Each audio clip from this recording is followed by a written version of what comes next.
Got Riley and Raymond. Stand by to launch FanStream Sports. 3, 2, 1. Let's start. Hello, sports fans. Welcome to FanStream Sports. Nothing but pure sports. This is the JP Show. JP, it's so good to hear you back on the air. Stand by. Now, here's JP. All right, welcome into a beautiful Tuesday edition of the JP Peterson Show on this New Year's Eve. Oh, it is absolutely an incredible setting where we are right now. We are coming to you live from the sidelines of the ReliaQuest Bowl. I'm trying to get my camera set just right. And it is two of the blue bloods of college football, Alabama and Michigan, squaring off. Now, a year ago to the day, these two teams are playing in a national semifinal at the Rose Bowl. You want to hold that? All right, I got Scotty Fitz. That's perfect. Hold it right there. Nice. At the Rose Bowl, that's even better. Tilt down just a little bit. There, perfect. Now I'm sideways. Now like I'm drunk and it's already New Year's Eve. So we're off to a roaring start here today. And we haven't even started yet. We haven't even started drinking yet. Yes, this is outstanding. Anyway, welcome into the show today, the JP Peterson Show. We don't know where the heck this thing's going today, being live. It may crap out at any minute, but we are here and we are live. And Tim Ham is back in our Dallas studio. Good morning to you, my friend. Happy New Year. Maybe be the first to wish you a Happy New Year. Yes, Happy New Year. Also to New Zealand, Australia, Japan. Right. It is already 2025, and we have a ton of listeners over there. So Happy New Year to all of you. Yeah, I mean, where else are people going live from the sidelines of the ReliaQuest Bowl? Look at it. We got the Alabama cheer squad here. Wow. We're going to be talking to Rayleigh, who has been cheering for Alabama for 4 years. Yeah. And, how cool is that? Like, how much fun are you having as a cheerleader for Alabama, all the places that they've gone? So we're going to check with her about that. Let's do a walk and talk. Come on. Yeah. Dothan, Alabama. We'll do a little walk and talk here. Here we go. So the Alabama band is already here. The world-famous Crimsonettes are already here. So, Dad, don't put me on there. Show them. You can see them up there. And the band is here. They brought no opt-outs for the band or the Crimsonettes, I'm told. No opt-outs at all. They're all here because a couple of them are going pro. Like a couple of they're definitely going pro. But they have decided to play, like all the Alabama players, they have decided to play. The Crimsonettes that are going to the league and everybody's here. It was like mandatory. You come to Alabama, you don't opt out. So respect, because FSU needs to learn a little something about that. Lots of teams do. Yeah. You know what I'm saying? So we got the beautiful ship up here, the Buccaneer ship, and then, this stadium looks absolutely gorgeous. Look at this. And it's a little overcast right now, but it's going to be about 75 and sunny for the entire day. How cool is that? Absolutely awesome. Jalen Milroe is playing. He's going to play the entire game. Cam Ward. Like you start the game, you finish the game. So Jalen Milroe, is going to finish out the entire game, we're told. And by the way, Michigan has a bunch of opt-outs. Their entire defensive line, which was so key in beating Ohio State, is not going to play. And their calling card is stopping the run. So I don't know how Michigan stops the run today. I think Jalen Milroe is going to run for about 250 and 4 touchdowns. Alabama minus 16. Bingo. You want to get your year off to a nice start. So let me see if Rayleigh is available. Rayleigh, are you available now? Not now. You got some. All right, they got a Roll Tide to do. Uh-oh. Just come on over when you're. But this is important business. This is important business. High tide. No, Roll Tide. I love that commercial, by the way. That's awesome. That's one of the best that's out there. It's so good. It's so good. So we'll talk to Rayleigh in a second, but just to kind of set up this game, and Alabama, I think there's really, a purpose for them here today. They want to show that they should have been involved in the playoff. And right now, after what we saw in the first round, Timmy, can we say that they're wrong? No, they are wrong. They did not make it in the playoff. They don't belong in the playoff. Oh my God! Good thing they can't hear you. Indiana. I mean, I hate to say it. Indiana earned their way into the playoff. They earned it. They deserve to be there. What do you think the spread would be, Indiana, Alabama? Just give this thing some time, all right, on the playoff bracket. We just freaking got there to 12 teams. Give it some time, for God's sake. Point is, this Alabama team is really good. Inconsistent, obviously, losing to Vanderbilt. losing at Oklahoma. That's obviously why they're not in the college football playoff. But they came here Kalen DeBoer and I talked to him at the contract signing party. There is obviously, I don't want to say there's pressure. This is not like this is a playoff game or anything. But when you're in Alabama, and basically paraphrasing what he said, you're expected to go out and win in front of your fans. You're expected to put your best foot forward. And they've got 3 or 4 first-round picks on this team, and every one of them are like, "Are you kidding me? This is my last chance to play at Alabama." So while we everybody wants to talk shit about Cam Ward. Everybody and rightfully so. But again, we talked about this yesterday. It's not all the players' fault. It is not all the players' fault. They're just playing by the rules that they're given. And if you're going to be a top 5 pick, you probably shouldn't have played in the bowl game anyway. A meaningless bowl game. But so I'll give Cam Ward credit for that, but it's just a bad look. Yeah. And now let's celebrate the players that are first-round picks that are here playing on this field today. Let's celebrate the programs like Alabama who have a culture that does not allow players basically to opt out. I'm not saying none of them ever do, and there are some, but for the most part, this is, a program that is not going to allow that stuff, and I like that. Oh yeah, here we go. Look at that. See, they're practicing the roll tide. They did not say high tide. High tide. They got it. If I say that to Rayleigh, you think she'll laugh at that? I'm gonna be saying it the whole time. I wish she could hear me. You want to? Let's go. Let's take a walk over here and show you some of the players. A little bit too, JP. We got Scott Reynolds coming on at 10:30 to talk Bucks. Big win for them over the weekend. I'm sure you guys covered all of that. Then we've got live from the Citrus Bowl, our own Scott Hamilton coming up at 11, and then our own Tito is going to be talking about Ohio State and Oregon at the Rose Bowl tomorrow. Wait a minute. For you today. So wait a minute. On the JP Peterson Show, FanStream Sports Network today, you're getting live from the ReliaQuest Bowl, Alabama, Michigan, live from the sidelines. Yep. Right? And then we're going to take you live to Orlando to I believe it's the Cheez-It Bowl, is it not? The Cheez-It Bowl. The Cheez-It Citrus Bowl. Yep. Not to be confused with the Pop-Tarts Bowl, which we just had. So, but on the same field. And there may be still some Pop-Tart residue on the field. So and then we're going to talk about, and then we're going to go to Tito, who's in Columbus, right? Or is he at the Rose Bowl? I think he's in Columbus still. He didn't go. I don't know. Oh, I don't know. The FanStream Sports budget not enough to send Tito to the Rose Bowl. He always wants to fly first class. He's like JP. Like we reserve the first class seats for JP. Sorry. Yeah, no. So the answer is no. It's not in the budget. That's exactly what the answer is. It's not in the budget. But I think this is kind of cool. This is what happens 2 hours before the game. All right, they come out in their shorts. Everybody's got their Beats headphones on or whatever headphones they got going on now, and just getting psyched up for the game, doing making sure their cleats are right. God, this field, I'm telling you. Look, pan down to the field, Scotty. Look at that. That is like so pristine. I mean, it is. If you're a golfer, I mean that you could get a perfect lie on this. Johnny Gerber would love this. I mean, it's and the field here at Raymond James Stadium is world renowned as one of the best playing surfaces in all of sports. I mean, it doesn't have a huge crown to it, but it's also got the suction underneath and the heating coils, all that great stuff.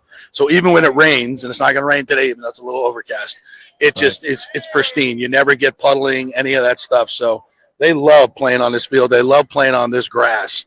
So, so Alabama, and setting this game up, Alabama is a 16-point favorite. That'll probably go to 17.5 by game time because of the fact that Michigan this was a very average Michigan team at best. And they as you saw in the Ohio State game, Tim, they can't throw the football. Yeah. Like the forward pass is a challenge for the University of Michigan this year. It's a challenge. So the fact that they've got to now run the ball against this Alabama defense that knows they're going to run the football, and they're going to have to defend the run without their best players. Michigan, again, I don't. If you have some extra pizza money laying around, I think Alabama rolls this one about 40-7. Well, then who's going to buy my pizza? Yeah. That's true. So there's no Michigan representatives on the field right now. We can't go see some Michigan cheerleaders. Oh, here's all right. We'll go. But Rayleigh is here right now from Dothan, Alabama. Hello, Rayleigh. Hey, how are you? Good. Excited to be here. Yeah. Has it been fun here in Tampa? Oh, it's been super fun. I would say the parade last night was one of my favorite events that I've done here. Really? Yes, it was super fun. I mean, that's saying something. You've been cheering for 4 years for Alabama. You have seen some things and been to some parties. Yes. And last night, the Alabama fans really brought the energy, and it was amazing. So fun. You had beach day yesterday too, right? We actually didn't get to go to the beach because of the bad weather in Alabama kind of delayed our leave. So No. we had to miss, and we got here about like 5 p.m., I think, Saturday night. Right. But last night, so what was that all about, the parade last night in Ybor? They did a battle of the bands in walking down the parade, and basically it was like New Orleans. People were throwing beads. They had ReliaQuest Bowl beads. It was super fun. Nice. Yeah. So 4 years, you've been to a lot of different places. Last year, you were at the Rose Bowl at this time for a Michigan-Alabama game that went to overtime that Michigan won. So y'all didn't win, but that was a heck of an experience, I imagine. Yeah, that was super amazing experience. Cheering for Alabama has given me some of the greatest experiences that I've ever been able to have. Things bigger than I could even dream of. Like the Rose Bowl is so iconic, and being able to be a part of that was just amazing. Yeah. Where else have you traveled to? Oh gosh, I've been Besides Auburn, Alabama. I've been to almost every stadium actually. Last year I went to every away game except for USF, so this is my first time in this stadium. But I think probably my favorite was LSU this year. One of my very all-time favorites was LSU this year because we beat the crap out of them in the rain. Yeah. It was amazing. I experienced that too at FSU when we beat the crap out of them in the rain on the way to a national championship. What's the loudest stadium in the SEC? Obviously Alabama. But other than Alabama, what's the loudest stadium you've been in? I'm always gonna have to say Jordan-Hare on that one because the Auburn fans really bring the heat because it's personal. Of course, yeah. That state rivalry is super personal. They always bring the heat, and somehow they always make some kind of magic happen, no matter what kind of year they're having, because their fans just really show up for them. That's respectful. How about that? I like that, Ray. How about football, JP? She does know her football, absolutely. Wow. Tell me a little bit about just how competitive it is to be on Alabama cheer. I can imagine. I mean, I know how hard it is to get a scholarship. How hard is it to be on Alabama cheer? Whenever I tried out for Alabama cheer, we actually went through 3 rounds of online tryouts, and it just gets harder and more competitive every year. We are switching to more of a recruitment only based tryout process, I guess you would say. So as we go throughout the year and we have clinics, our coach is going to start recruiting girls, and we're doing an invite only kind of tryout this year. But I think the year that I made it, I think I tried out against like 300 other girls, because not only do we cheer sideline, but we also are a very good competitive team. And actually my first year on the team, we won the cheerleading championship. So nice. Super awesome. You guys just win in Alabama.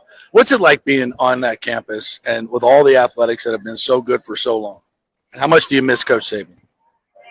I miss him, but I'm excited for a new era. I think this is a new and exciting time for Alabama, and being on the campus and like getting to be part of the 1% ambassadors of University of Alabama is really such an honor and a blessing, because like I said, there's been doors and privileges and experiences that I could have never even thought to dream of that have just been. Tell me about some of them. What are some of your favorites? I know Tampa last night was the best, but some of the other ones. The Rose Bowl parade was amazing. Seeing all the floats were beautiful. I had never even seen the Rose Bowl parade before, so walking in person and seeing all the floats made out of roses was just an incredible experience. Yeah.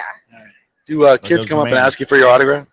Oh yeah, the girls love pictures. I love seeing little girls like in their cheer uniforms, because it really is a reminder, and it truly is humbling of like so many little girls want to be this whenever they get older, and like it's amazing to be able to be their role model. Who have you taken a picture with that you asked to take, the celebrity? Celebrity? Somebody you saw on the sideline, besides J.P. Peterson. Nick Saban. Nick Saban. Oh, I mean, I didn't get to take a picture with him on the sidelines, but we've had like fundraisers and events for Nick's kids that we've gone to, and we've gotten pictures with him, and that was super exciting. He's a lot nicer guy away from football, right? And away from the media people. He hates us. We understand. We love him though. JP, but he's much different. Plans are. I mean, I've never seen him out, I guess, like technically outside at his fundraisers. He always seems to be having a good time. I love watching him on College Game Day now. He seems so happy, and like good. He's so entertaining to watch. And him and Pat McAfee make a great duo. Yeah. Well, Rayleigh, Tim wants to know, what are your post cheerleading plans? So I don't have my ring on right now, but I'm actually getting married in March. Congratulations. Thank you. And I just graduated with, I graduated in December with a degree in accounting. So we'll see if I decide to pursue that or not.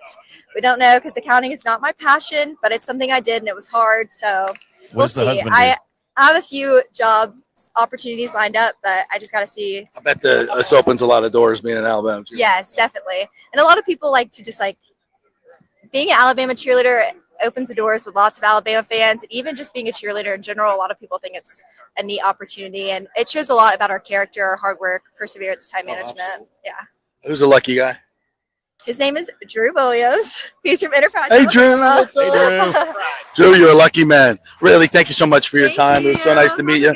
Good luck to Alabama today. Thank you. I got a lot of money riding on it. My kids' education, the whole thing. So just make sure we cover that 16, all right? All right, thank you. I tied.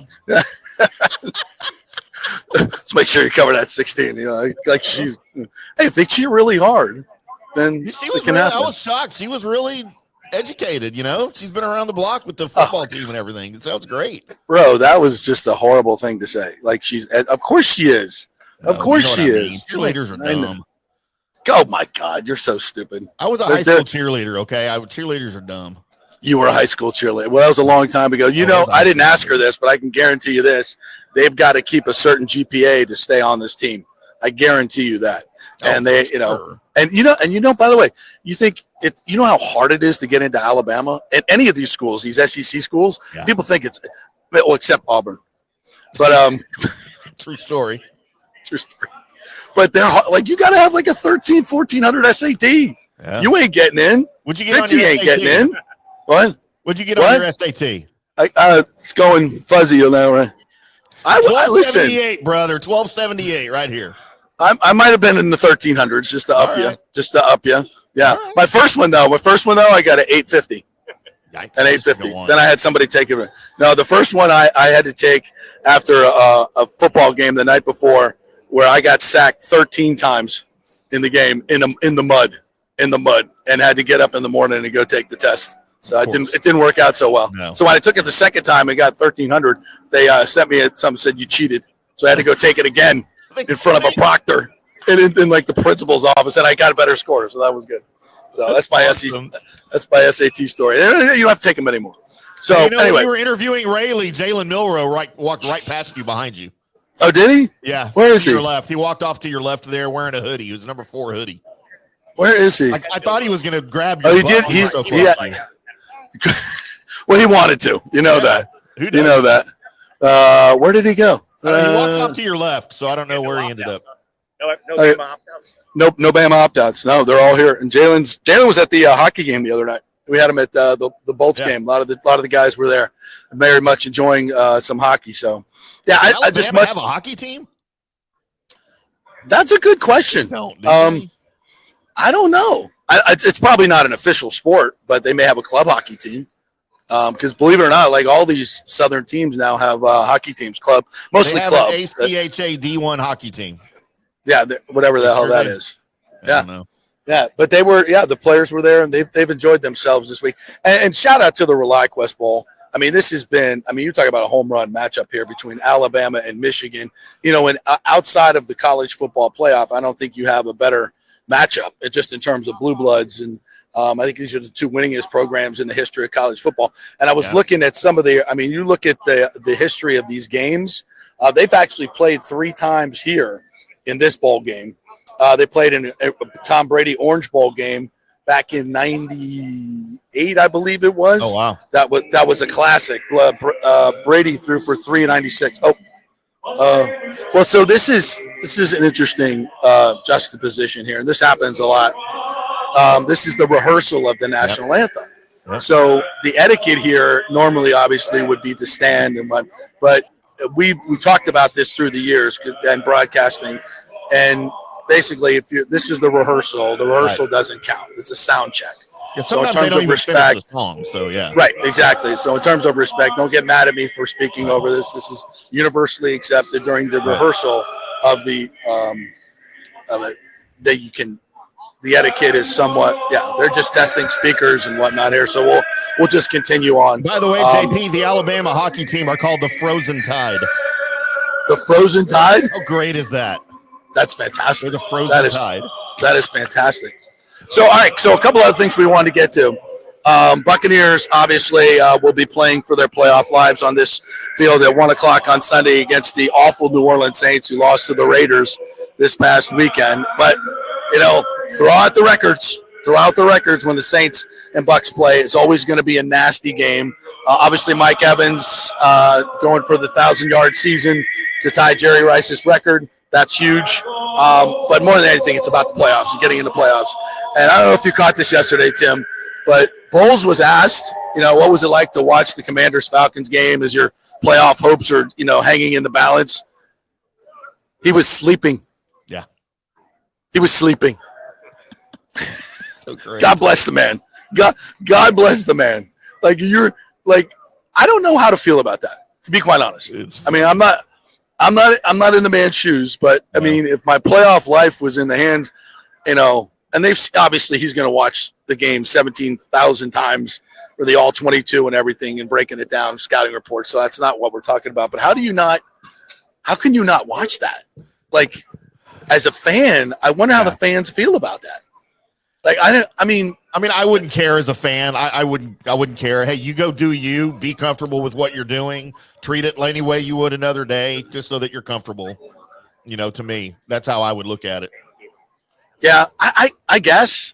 I've seen some, stuff on Twitter, and fans are just like, how do you not watch that game? Yeah. I mean, professionally, I don't care. I mean, it doesn't mean anything in terms of the coaching or what. Oh, here we go again. So fine baritone, JP, whoever's doing this. Also today, we're going to be offering our favorite sports moments of 2024 as today closes out 2024. I've got 6 of mine, and I've got video loaded for these 6. So nice. Very nice. Throughout the show, I'll be throwing up my top 6 sports moments of all time, and I will tell you, one of them may not sit well with Tampa Bay fans. I'm just going to say. Oh. A little bit of a tease. Is it the Florida Panthers lifting the cup? Because that made me hurl. No question about that. Yes, it is. I think that's my number 2 sports moment. Just because it's the Stanley Cup. It's my favorite sport. And it's our biggest rival, and you just want to rub it in. I get it. I mean, it's been so long since, but whatever. Here, I'll tell you what. I'll throw up my number 6 right now while the national anthem is going on behind you. Here's my number 6 sports moment of 2024. Here we go. Mahomes flings it. It's there! Hardman! Jackpot! Kansas City! And this Kansas City wins the Super Bowl, JP. 2nd straight Super Bowl. And the way they did it, that walk-off, I mean, that was incredible. What can you say about Patrick Mahomes? I mean, he's just the ultimate equalizer. There's just no way he's going to lose. No. I mean, that team he's playing on right now, any other quarterback, except maybe Burrow, that team's got 6-7 losses. I mean, it's a very average team on so many levels. But with Patrick Mahomes, you're 15-1. Yeah. Defense is, I mean, Chris Jones, it's a pretty good defense. I will say that. Statistically, it's a pretty good defense. But still, I mean, that team probably loses at least 4 or 5 games. Well, at least. Yeah, no, I agree 100%. And it just goes is the difference maker. It just goes to the importance of, late games, clock management. That's why Brady won so much of what Brady won. I mean, you go down and look at how many of those games, Super Bowls, everything were 1-score games. So many of the NFC Championship games, he was the master. And when you watched him do it in the Buccaneer uniform, I really got an appreciation for clock management. And we talk about the coaches all the time. When you have a quarterback like that, like Bill Belichick never had to worry really about clock management because Tom Brady was doing everything in his head and basically doing everything. And I'm not saying everything, but that's when you have a quarterback like that. And then you look last week, Michael Penix is a rookie or on Sunday night, and Michael Penix doesn't know how to get the team up and what's coming next. He's just trying to figure things out. What an incredible job he did, even for a rookie, the 4th down passes. And then your head coach just leaves you hanging out to dry. Or whoever was supposed to call timeouts, just losing 25 seconds when there's 40 seconds. I mean, it's just such an egregious mistake, and we've seen Todd Bowles do it multiple times. And, I mean, we underestimate, I think, sometimes how important it is, clock management, getting people on and off the field at the right times, getting the field goal units on, knowing when to use timeouts, when not to use it. It's such a huge part of the NFL game. But that's why Patrick Mahomes is who he is, and Andy Reid is who he is. These guys are experienced guys, and in one-score games, they've rarely. I don't know what his record is in one-score games, but it's got to be in the 85 to 90 percentile. Yeah, without question. So. Yeah, well, they won. What they won a NFL record like Mahomes did. What, 7 in a row? 7 one-score games in a row or something? I think. Yes. Yeah. Just this year. Yeah. So, insane. Insane. Good number 6 moment. So I'll have some of mine later on in the show. All right, where are we at on the time clock here? You got Scotty Reynolds ready to go? We can take what's 26 after, 27 after. We can probably break, and he'll probably be back on the other side if you want. All right, let's get one more pan of the crowd. There's some of the Crimsonettes there. There's and then Bryce Underwood, recruit LSU guy for 2 years. Oh yeah, Bryce Underwood. Michigan offered him $10 million. He's on the sidelines. Yeah. Are you hearing this? Yes, Bryce Underwood. Yeah. Scotty's here. Hey guys, we're gonna look for Bryce Underwood. He was the number 1 recruit. LSU's been recruiting him last 2 years, and Michigan threw $10 million at him, so he's on the sidelines over there. Who's that? Who's the rich guy that came up with the cash? Is that Edelman? You should know this. You know all the rich people. I mean, Michigan guys. There's a lot of them. Yeah. Tons Who was that? Yeah. Was it Portnoy involved in that too? Yeah, he's a big Michigan guy. I'm sure he was. I think Portnoy had something to do with it. He had something to do with it too. Boosters. All right. Bunch Ross, of free the pizza. owner of the Dolphins. Stephen Ross. I Stephen think Ross, you're right. Yeah, Michigan guy. absolutely. All right, so we're going to go do a little undercover investigation here, and we'll go over to the Michigan side, and then we'll come back and join you. You get Scotty Reynolds on, and we'll talk some Bucks football, and I'll rejoin you in a little bit. We will be doing it. This is the JP Peterson Show right here on FanStream Sports. As JP just mentioned, we're going to have the great Scott on the other side and talk some more of our favorite sports moments. JP is live from the ReliaQuest Bowl at Ray J here on a Tuesday. Happy New Year to everybody. We want to hear what your favorite sports moments of the 2024 year were. Put them in the comments. We'll go over those a little bit later. Scott Reynolds on the other side. We'll be back. Hey, it's football season, and we welcome back the Gator Report every Monday and Friday, sponsored by the Jeeves Law Group, Jeeves lawgroup.com. Just go to the website. You can contact them through there. Scott Jeeves is a tremendous, aggressive attorney and a big Gator fan, so we appreciate him supporting this show and, of course, your Florida Gators. They are local, they are trusted, and they get results. Whether it's personal injury or anything else, any law matter at all, it's the Jeeves Law Group, Jeeves lawgroup.com. Give them a call. Tell them JP sent you. So many of our Tampa Bay neighbors are finding out the hard way from Hurricane Helene that homeowners insurance does not cover flood damage. You must have flood insurance. It's a separate policy. Immediately call Italiano Insurance at 813-877-7799, and they will shop around to find the best policy before rates go up. Lock it in. Over 60% are underinsured in Florida, or you're not getting your discounts that you're entitled to. So do an insurance checkup at Italiano, and they could save you thousands of dollars. Italiano will make sure you're with a highly rated insurer, so there are no surprises in your time of need. Our hearts go out to all our neighbors devastated by Helene. These are the times we're proud to protect all the pieces of your life. Italiano Insurance, 813-877-7799. Old Hurricane Helene put a hurting on Tampa Bay, and for many of you, the rebuild will be a long process. You must beware of unscrupulous contractors offering up quick fixes for incredible prices. It's a scam. So go with long-standing reputable companies like Third Generation Plumbing and AC. My friend John Rodriguez has been serving Tampa Bay since 1995 with hundreds of 5-star reviews. If you need a new AC system or any home repairs from Helene, they will work with insurance companies to get you taken care of quickly, expertly installed, of course, and a 1-year maintenance plan and 10-year warranty included on all AC units. 0% financing for 60 months. Contact them at thirdgenerationplumbing.com or 813-961-8024. That's 813-961-8024, thirdgenerationplumbing.com.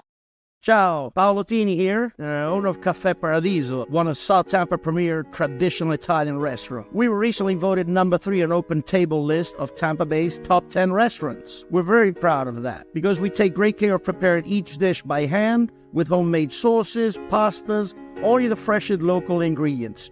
You won't see the big institutional vendor trucks pulling up to our back door. We get our seafood from local vendors. Sometimes I even drive out to Topper Springs and pick out our daily catch right off those boats. So stop by and say hello. Try our traditional lasagna, the fresh veal, some of our signature dishes like capelli al granchio, that is angel hair with lump crab meat, our branzino, that is a sea bass. We're located at 4205 South McDill, and you can make a reservation on Open Table and read all the great reviews. See you soon. Ciao. Grazie. Let's go. Right now, back to the show on FanStream Sports. Welcome back to the JP Peterson Show right here on FanStream Sports. Welcome into the show. Happy New Year's Eve. Want to hear what everybody's doing for New Year's Eve. Where are you going tonight? Who are you hanging out with tonight? How should I put this? How much fun do you plan on having? And are you being safe with your plans to get home from said evening? Want to make sure everybody's safe, everybody's having a good time. Me, I've got big plans.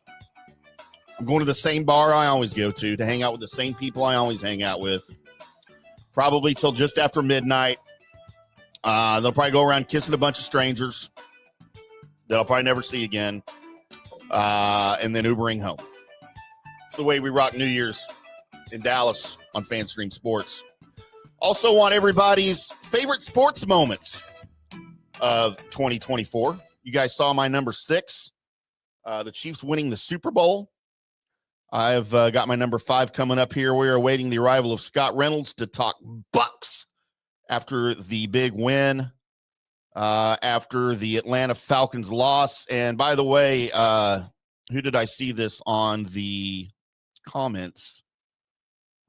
James. Wow, local ATL sports podcast already calling for Raheem's head after his horrid clock management at the end of regulation as well as before halftime. And yes, I'm right there with you. I noticed that as well. And the only thing I could think of was Todd Bowles, right?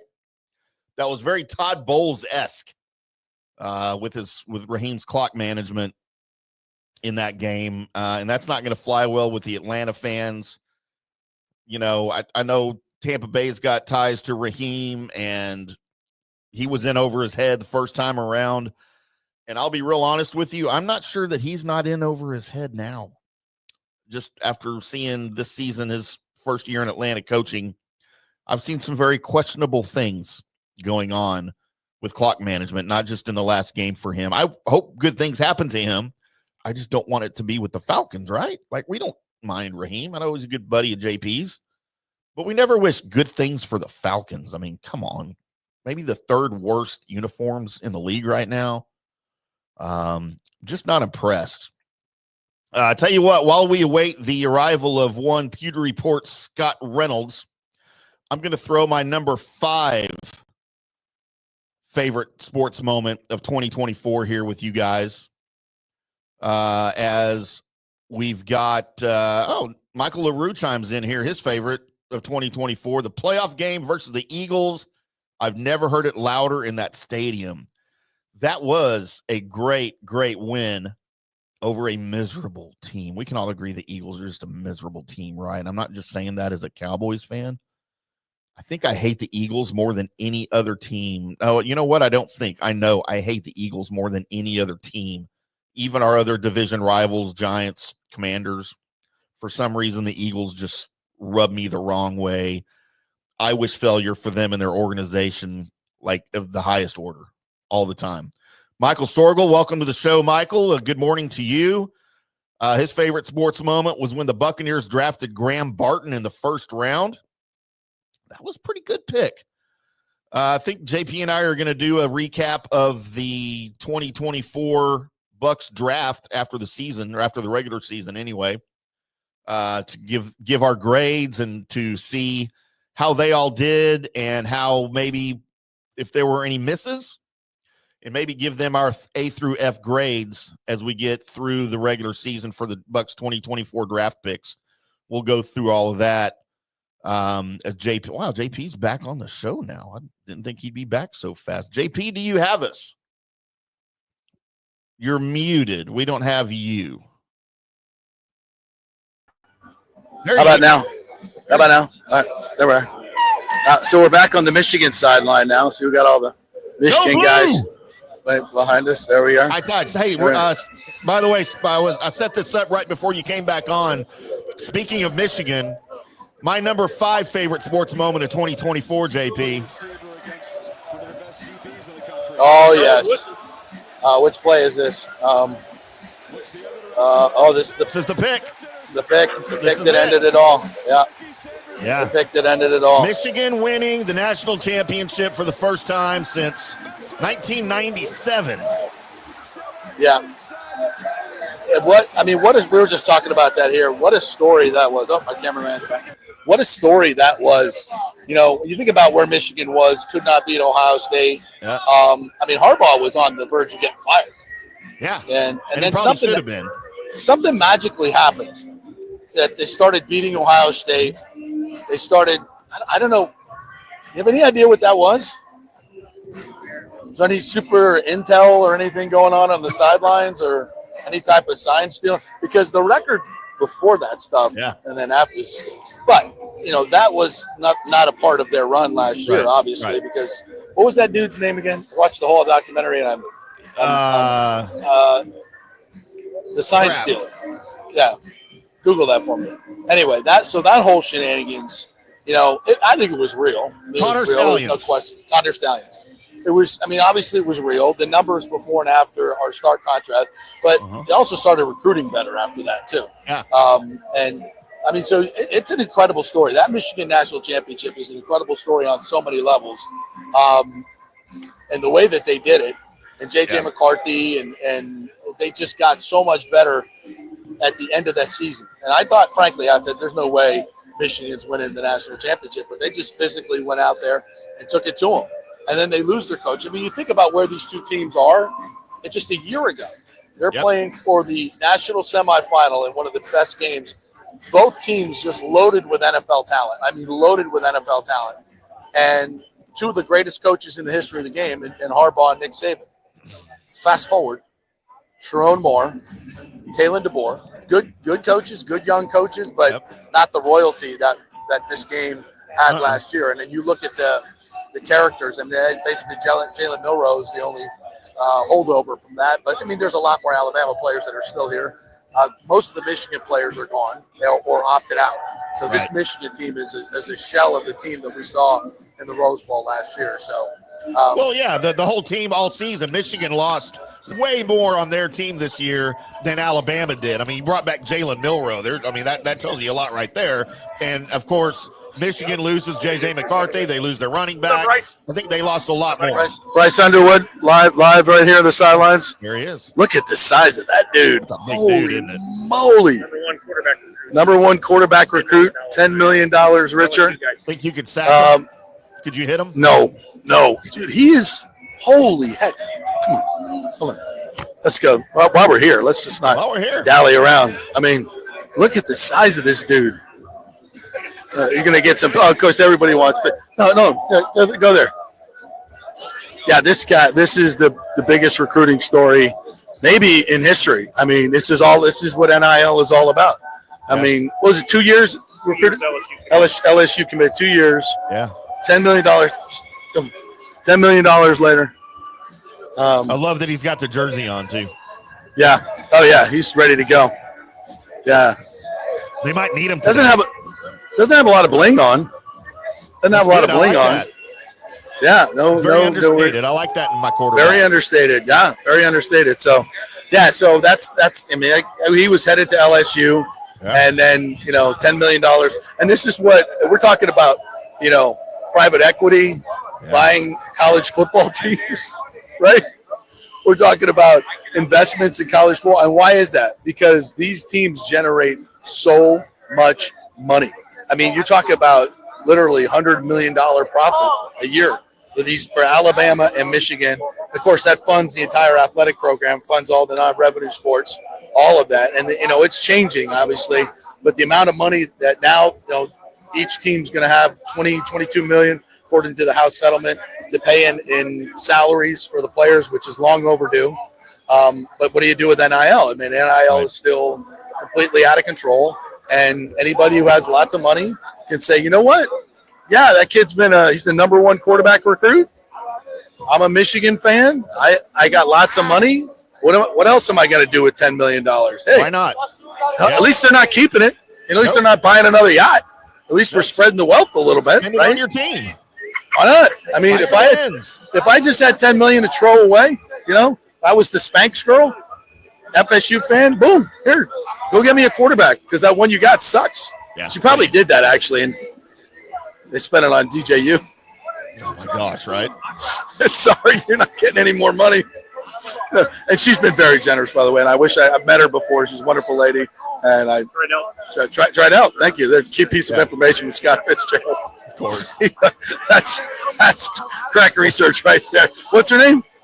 The Spanx girl, lady, woman, CEO, incredible. Yeah, Suzanne something. Anyway, she's an incredible businesswoman. Has been incredibly generous to FSU. We just need to learn how to spend her money better. So yeah, this is and this is a big part of it. The bowl games. There's a lot of recruiting going on this week. I mean, obviously Tampa Bay is a very talent-rich area. A lot of these gentlemen over here Sarah Blakely, recruits. is that who you're talking about? Sarah Blakely, yes, Sarah Blakely. Thank you. Be more respectful to remember her name, the idiot that I am. Yes, she. Yeah, and she's been incredibly generous. I mean, there's for her. Willie Taggart might still be our coach. So, yeah, she wrote one of those checks allegedly. So yeah, but this is bowl games like this when you get to come to Florida. One of the best things about it is for the coaching staff, they're doing a lot of recruiting here. They'll have a ton of recruits on the sideline. They get to bring them inside the locker room, and they can really get a feel for what Michigan football is all about, Alabama football is all about. I mean, Florida was here a couple weeks ago, and they're the receiver that they flipped from Oregon, Wilson, local kid here. Them being, in Tampa was probably a big part of that because he was here and around the team, and it's like, you know what, I really do want to go to Florida. So Oregon let me out of my commitment, my NIL, which they did honorably, and he's going to be a huge part of what Florida does moving forward. So these bowl games are not just, people can say they're meaningless, and in terms of a national championship, they are. But you get the 15 practices, everything working towards next year. It really is kind of a springboard to next season for so many of these teams, and for Michigan, there'll be a lot of young players out here playing, and for the rest of them. For Alabama, all these guys will be recruiting. It's about next year, but Milroe's playing, so he's committed as most of those Alabama players are. Hey, Scotty's texting me, so I don't know if he's got the right link as we produce on the air here, Timmy. So why don't we hit a break? And if you can send him a fresh link, we'll see if we can get him on the backside. Okay, let me see if I have his number. I'm pretty sure I do. All right, yeah, I'll text you. As we go to break, there's the Michigan cheerleaders are here. We should give them equal and opposite a time here. Yeah. The lovely Michigan cheerleaders. Cheer off. Yeah, we should. Boy, that would be awesome, right? Fan stream sports. We got spirit. Yes, we do. We got spirit. How about you? JP show. JP show. All right, it's off the rails. Let's take a break. I'll come back and hopefully catch up with Scott Reynolds. We're live from the ReliaQuest Bowl. Yeah, pan over.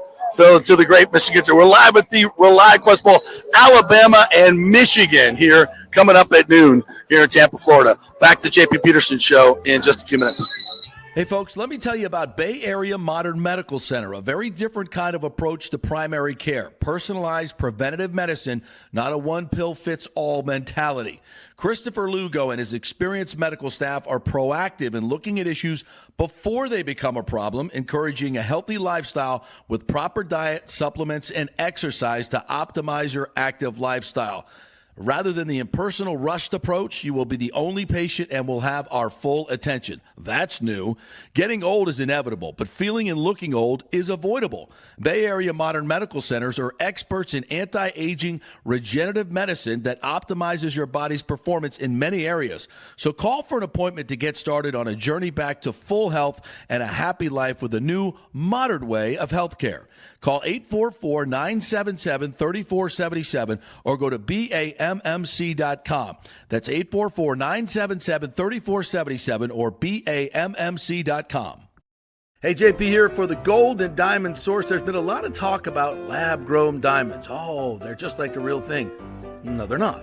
They're not the real thing. They're lab-grown. They're fake. You want to give your honey a fake diamond? Not a good way to start off the relationship, folks.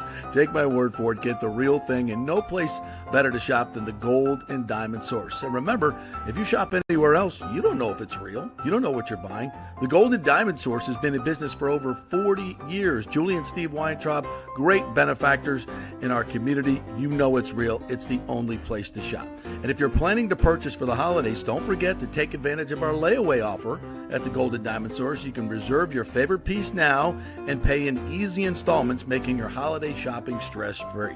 As always, we offer up to 5 years interest-free financing for just $84 a month when you finance $5,000. It's the only place to shop for the holidays. It's the Golden Diamond Source. 3800 Ulmerton Road, always online at thegoldendiamondsource.com. Hey Tampa Bay sports fans, this is two-time LPGA major champion Jane Geddes here.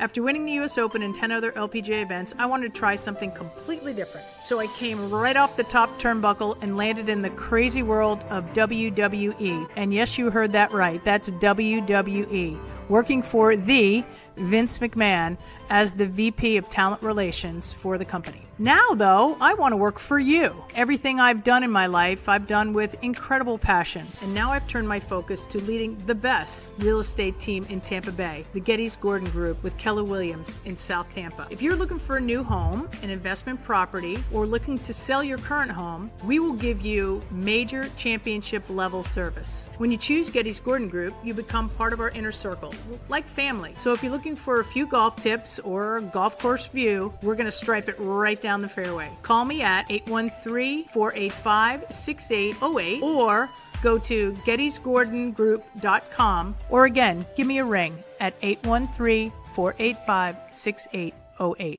Let's go. Right now, back to the show on FanStream Sports. Welcome back. Welcome back. Show right here on FanStream Sports. JP live from Ray J, the ReliaQuest Bowl, Michigan and Alabama coming up today. Out there, the weather looks great. The cheerleaders are getting ready. JP's definitely ready. Yeah, we're still we're efforting Scott Reynolds. He says the link. Scott's here. Let's go. Well, let's get him on. Let's go. Let's go without further ado. Scott Reynolds joins us live right here on the JP Peterson Show. Hello, Scott. What's up, Scotty? Hello, fellas. How are you? Sorry about the technical issues, my friend. We're here at the beautiful ReliaQuest Bowl, Alabama and Michigan. Hopefully, you had a great college experience going to bowl games at Kansas State, did you not? Yes, we were pretty successful and just beat the Fighting Greg Schianos in the Rate Bowl last week. That was a heck of a comeback, too. Yeah, that was. It was. All right. I know your time is short, so I apologize for the technical difficulty. So I just want to get your take on that demolition that we saw here on Sunday. I mean, both you and I thought that this was going to be a much tougher game for the Buccaneers, and full credit to them for absolutely taking care of business against an inferior team. I think it just shows how good this team is and how good this offense is. Yeah, well, I think a couple things when you look at that game that really kind of influenced my pick, and I probably would have picked the Buccaneers had I known a couple of roster moves were going to happen. Like Chuba Hubbard was ruled out on Saturday. Panthers put him on injured reserve. He's obviously been like the focal point of their offense. So there's that. Also, too, I didn't realize it was a game day activation, but when the Buccaneers activated the duck to the 53-man game day roster, I was like, oh, crap. Okay, now it's on, And interestingly enough, the duck distracted the Carolina Panthers and allowed Joe Tryon-Shoyinka to block a punt, and J.J. Russell returned for a touchdown. So had I known those two key roster moves would have absolutely probably would have changed my pick and my prediction. But yeah, hats off to the Bucs. The only team that can stop this team right now is themselves, right? We've seen now when the Buccaneers do one of two things, good things happen, and those good things are W's. The first is don't turn the ball over. If the Buccaneers don't turn the ball over and they don't have those untimely drive-killing penalties, then it's doomsday for opponents, because you can pencil in 30 points plus with this Liam Cohen offensive attack. The other thing is when we've seen, like, take the Raiders game, for example, even though the Raiders were a lesser opponent, they had a higher turnover ratio than the Buccaneers did in that game. The turnover differential was 3-2, right? The Raiders forced 3 turnovers, but the Bucs defense came through with 2 takeaways. And that was enough to offset those 2 turnovers by Tampa Bay and put up a 15-point win against a lesser team. We saw in Dallas, where Tim was, when the Bucs turn the ball over 3 times and there's no takeaways on the other side of the ball, you lose, right? And so it becomes imperative for this Buccaneer offense to either not turn the ball over, or perhaps more importantly, I don't know, maybe the defense could get some more takeaways, because that's something they have not done well this year. And the Buccaneers enter the playoffs, if they make the playoffs, by beating the Saints, and they should. Right. They will be the worst team in the NFC out of all the teams in terms of turnover differential at -4. To put that in perspective, the Bills lead the entire league at +23, which is absurd. The top team in the NFC is the Packers at +12, and then you've got a couple of other teams that are +11. Let's see, the Packers are +12. The Vikings and the Eagles are +10. Detroit is +9. The Rams are +7. Even Washington is +2. Then you have Tampa Bay at -4, which means they've given the ball away 4 more times than they've taken it away. And then you look at the Packers. They have taken it away 12 times more than they've given it away. And turnovers are a huge part of the game, obviously, every week. But you can overcome that against lesser foes. But even like a team like Dallas, turn the ball over 3 times, you're going to lose. So that's the Achilles heel for the Buccaneers moving forward. If they get into the playoffs, the defense is going to have to come up with some takeaways to limit some of those giveaways that Baker Mayfield might, decide to dish out. Or just Tampa Bay has to play perfect, and that's really hard to do against playoff caliber defenses in January. Right. Any thoughts on Shaq Barrett being able to contribute against the Saints? Is that the plan for this week? Yeah, I think he already has, Tim. Just to spend a minute on this, you go back to 2002, and JP remembers this. Yep. The Buccaneers signed Lomas Brown, who was an old Florida Gator offensive tackle for the New York Giants, right? And he was too old to play. He was the swing tackle. They didn't even need him. They signed Roman Oben, the left tackle, out of the Giants to play left tackle, and they kicked Kenyatta Walker. He was kind of a first-round bust. They kicked him to right tackle, and he played better there because the pressure wasn't on to be that protector, that blindside blocker for Brad Johnson. And Kenyatta Walker was mentored by Lomas Brown, Gator to Gator, right? And Lomas was there solely for the purpose, and you can ask him, you can ask John Gruden, to just bring this kid along, to unlock some of the potential that Kenyatta Walker had and lift him up and say, dude, you can play this game. It might not be left tackle. You can play right tackle, help this team win. And he did that. That was his role. I don't know, guys. We saw 5 sacks from this Bucs defense. A lot of young guys. Logan Hall, Chris Braswell, Yaya Diaby, Kalijah Kancey. Old man Anthony Nelson had a sack. But we saw, I think, Shaq Barrett's presence alone, the smile, the energy that he brings, even if that's his role, even if he doesn't suit up for a game, having him in the building, encouraging guys, giving them tips, just his presence, his aura alone can help this team. And I think it already kind of did. But yeah, if they can get something, from him, a couple pressures on pass rush situations, obvious 3rd and longs, whatever, yeah, I'm all for it. Very good. Scott, I think you're spot on with that Shaq Barrett analysis and Lomas Brown. I think babysitter was the word you were looking for Kenyatta. Yeah. As we recall. But it worked. No, it was a stroke of genius. So, and I'd love your take on the turnovers.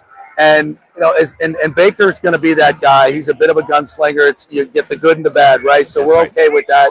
We have 5 touchdown passes. I thought he took care of the ball much better this past weekend. Yeah. But your frustration and my frustration is the same. It's with this defense. Yeah. I mean, a perfect example, Bryce Young back the pass, gets pressured and throws up a wounded duck that any high school team and what happens on the other end, the safety is running towards the receiver, not even looking at the quarterback, not even looking at the ball. Same with the cornerback. And it's like, what are they doing? Like, what, as Todd Bowles eloquently put it as he walked off at halftime, our defensive backs have to get their head out of their ass. Yeah. And it's just, I don't know what technique this is. Like, stay away from the ball. Do not attack the ball at any point. I mean, I know it's a new technique. I'm unfamiliar with it. But I know this. It doesn't produce very many interceptions. I mean, this defensive backfield. Seven. I mean, what are we doing? What are we doing? Yeah. It's Good bad thoughts. coaching, JP. It's bad coaching. Yeah. And you've seen, and I give credit to Josh Capo, my counterpart here at Pewter Report. He said, if you look across the board, every single player except for one has truly gotten better from last year. Every single offensive player except for one has gotten better. And that one player is Trey Palmer. He's no longer the number 3 receiver. He might be number 5 or 6 on the depth chart, really. I don't think he's going to be around much longer. He's just kind of like a guy. He's not special. Rachaad White is a better player this year. He's a more urgent runner. His yards per carry speak to that. The statistics have declined only because of the emergence of Bucky Irving, right? But even he has gotten better. But you look across the board, Payne Durham, Cade Otton, the entire offensive line, even Tristan Wirfs having probably his best year, even though he's been hurt. Baker Mayfield has leveled up. Mike Evans, more touchdowns this year than last year. He would have had probably 1,400 yards, if not for the hamstring injury, right? Chris Godwin was off to a meteoric start. So that shows you that coaching matters. Good coaching, and they brought in all these new offensive assistants. The lone holdover, Skip Pete, and he has done a great job with Bucky Irving, great job with Rachaad. We've seen Sean Tucker go from not even sniffing the field last year to making impact plays when he's out there as the 3rd-string running back. Coaching matters. These are younger offensive coaches. They can relate better to today's players. Some of these guys come from college, so they have direct lines to 18, 19, 20, 21, 22-year-old guys, right? And they're full of ideas. It's a collaborative process. It's not Todd Bowles sitting on the throne, dictating what they're going to do with a bunch of yes men that are, I don't want to use the term cronies in a bad way, but he played at Temple with Kevin Ross, the cornerbacks coach. Nick Rapone, the safeties coach, was his position coach at Temple, right? Casey Rogers is his best friend, and I think Casey's a really good coach. But there's some other coaches that need to go. George Edwards, I think, is terrible. I mean, look at the outside linebackers. These guys can't buy sacks. They can't bribe offensive tackles to like, hey, can I get by you to sack the quarterback? I don't even have like 3 or 4 in the year. So coaching matters. They need to do on the defensive side what they did on the offensive side. Bring in young, fresh coaching talent with new ideas that are more relatable, that can unlock the potential of Zion McCollum, who I still think has a ways to go to get better. That can get Antoine Winfield Jr. and Jordan Whitehead back on track, and take Yaya Diaby and Chris Braswell and Jose Ramirez, those young guys, and have their games level up. Because right now, it's the defense that's holding this unit back, and I blame the coaches as much as I do the players. Yeah, we've had George Edwards on the Cowboy staff here twice. He was here in the late 90s and then here just before, obviously, he came from Dallas to Tampa. How much do you think you talked about Rachaad White and Bucky Irving? How much do you think the emergence of Bucky Irving has helped push Rachaad White a little bit to be a little bit better, right? Huge. Like last year, he didn't really have any of this. No, you saw it in Liam Cohen's press conference before the OTAs. We talked about I remember either I asked the question or I really dialed into the question, but we were talking about running backs, and he said he wants them to run with a sense of urgency, like they are shot out of a cannon, run to and through the hole.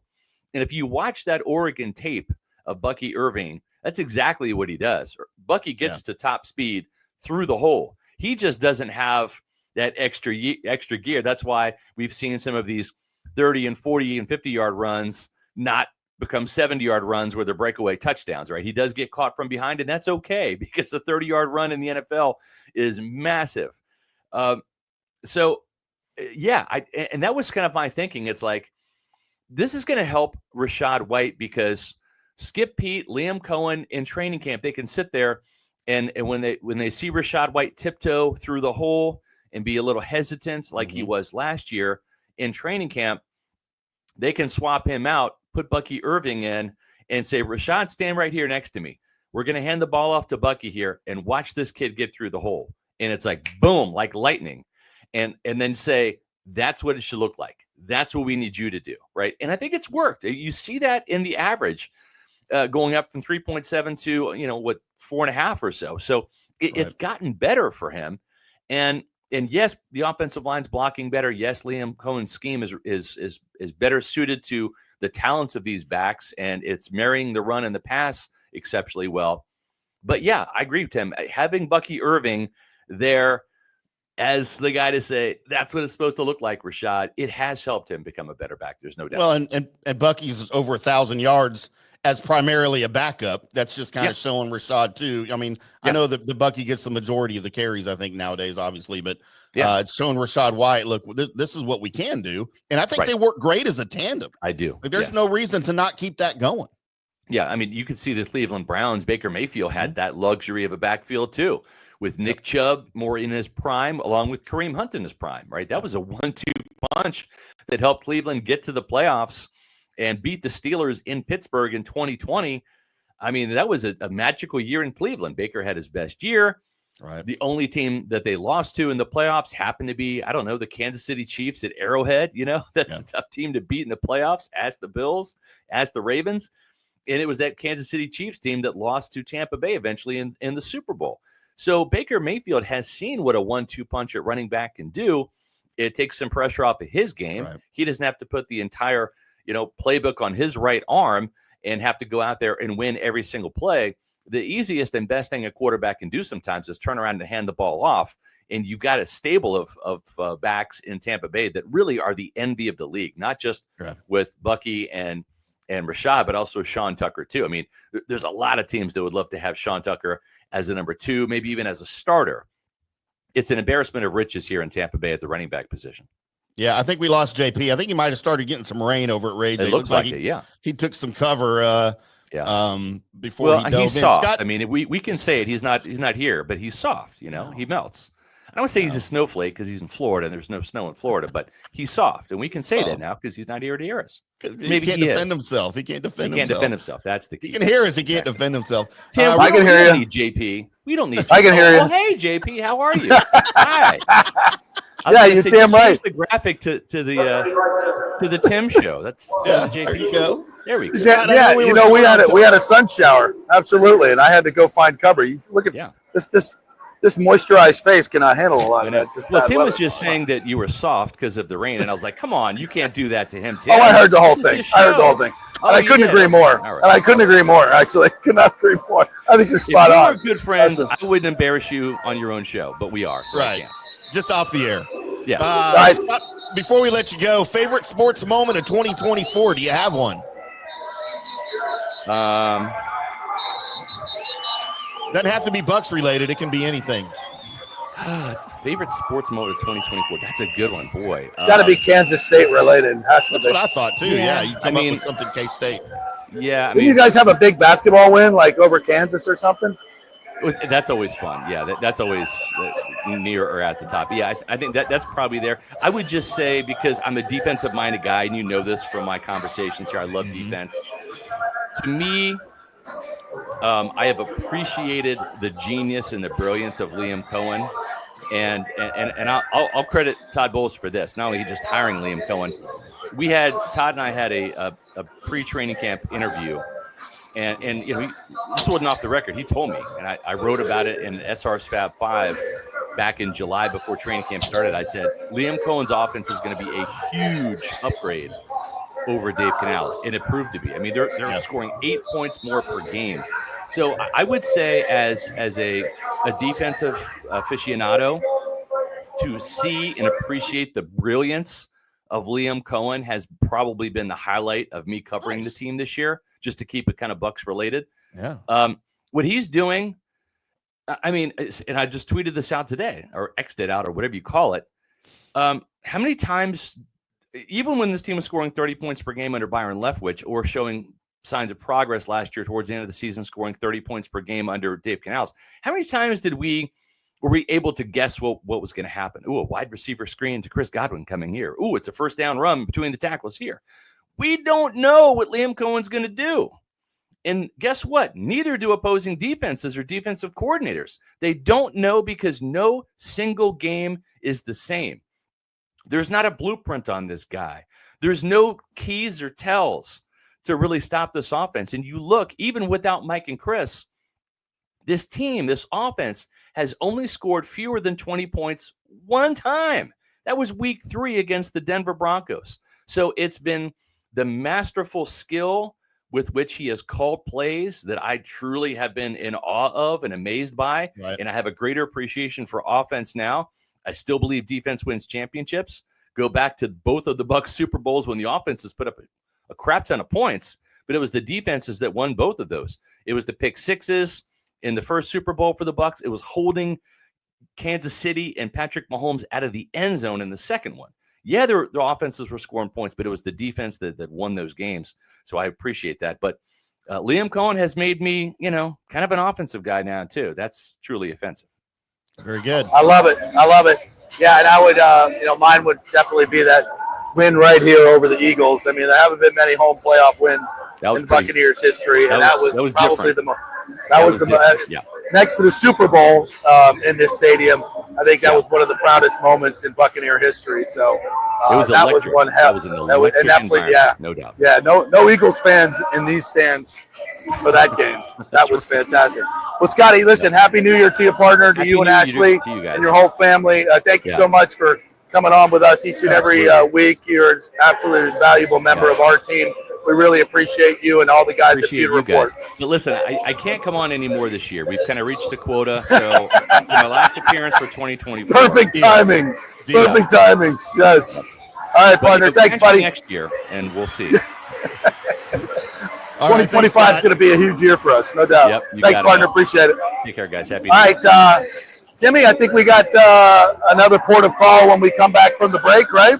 Yeah, we can have Scott Hamilton. He's ready for us on the other side as soon as we come back from break to preview the Citrus Bowl live from Orlando.